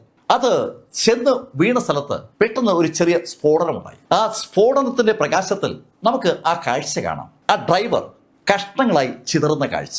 നീലിനെ ചതിച്ച സകലരും അങ്ങനെ അവസാനിക്കുമ്പോൾ നീല് ആ കാറിന്റെ ഡ്രൈവറുടെ സീറ്റിലേക്ക് കയറി. ആ കാറ് മൂവ് ചെയ്യാണ്. ആ കാർ അങ്ങനെ മൂവ് ചെയ്യുമ്പോൾ ഇരുട്ടത്ത് പല സ്ഥലത്തും ശ്വാസം പോലും വിടാൻ പറ്റാതെ പലരും വാകൾ പൊത്തിപ്പിടിച്ചുകൊണ്ട് നിൽക്കുകയാണ്. ആ സിംഗ്ഡാവോ മൗണ്ടനിൽ നിന്നുള്ള ഓർഡർ കിട്ടിയപ്പോൾ നീൽഗിരിയെ കൊന്ന് വൻ സംഭവമായി മാറാമെന്ന് ധരിച്ച് ആ രാത്രി നീലിനെ തിരക്കിയിറങ്ങിയ ഒരു ടീമിന്റെ അന്ത്യം കൺമുന്നിൽ കണ്ട ബാക്കി ആളുകൾ ആ നിമിഷം അവിടെ തീരുമാനങ്ങൾ മാറ്റി. അവര് ആ നിമിഷം മുതൽ നീലിനെ തൊഴില്ല എന്നാണ് തീരുമാനിച്ചിരിക്കുന്നത്. ശരിക്കും ആ രാത്രിയിൽ അതൊരു വലിയ ചർച്ചയായി മാറുകയാണ്. നീല് ഹോട്ടലിലേക്ക് മടങ്ങിയെത്തി. വിയങ് ഉറങ്ങാൻ കിടന്നപ്പോൾ നീലിന്റെ ടാബിലേക്ക് ചില ഇൻഫർമേഷൻസ് എത്തി. സിംഗ്ഡാവോ മൗണ്ടനെ കുറിച്ചുള്ള കാര്യങ്ങളൊക്കെ നീല് ഡ്രാഗൺ സോഡിനോട് ചോദിച്ചിരുന്നു. അവരെ അന്വേഷിച്ച് അറിഞ്ഞ കാര്യങ്ങളാണ് ഇപ്പോ നീലിനെ അറിയിക്കുന്നത്. സിംഗ്ഡാവോ മൗണ്ടൻ 10-20 കൊല്ലങ്ങൾക്ക് മുമ്പ് ഒരു സാധാരണ മല മാത്രമായിരുന്നു. ഏകദേശം 20 കൊല്ലങ്ങൾക്ക് മുമ്പാണ് അവിടെ ഒരു ദിവസം തീപിടുത്തം ഉണ്ടാവുന്നത്. ആ തീപിടുത്തമാണെങ്കിൽ പ്രത്യേകതയുള്ള രീതിയിലാണ് ഉണ്ടായത്. ആകാശത്ത് നിന്ന് തീ ആ മലയിലേക്ക് വീഴുകയായിരുന്നു. ആ മല ഏതാണ്ട് പൂർണ്ണമായും കത്തി. ആ മലയുടെ ഉള്ളിലേക്ക് കയറിയ ആളുകളൊക്കെ കൊല്ലപ്പെടുകയും ചെയ്തു. ശരിക്കും അതിനുശേഷം സർക്കാർ ആ മലയിലേക്ക് കയറുന്ന ആക്ടിവിറ്റി അങ്ങ് നിരോധിച്ചു.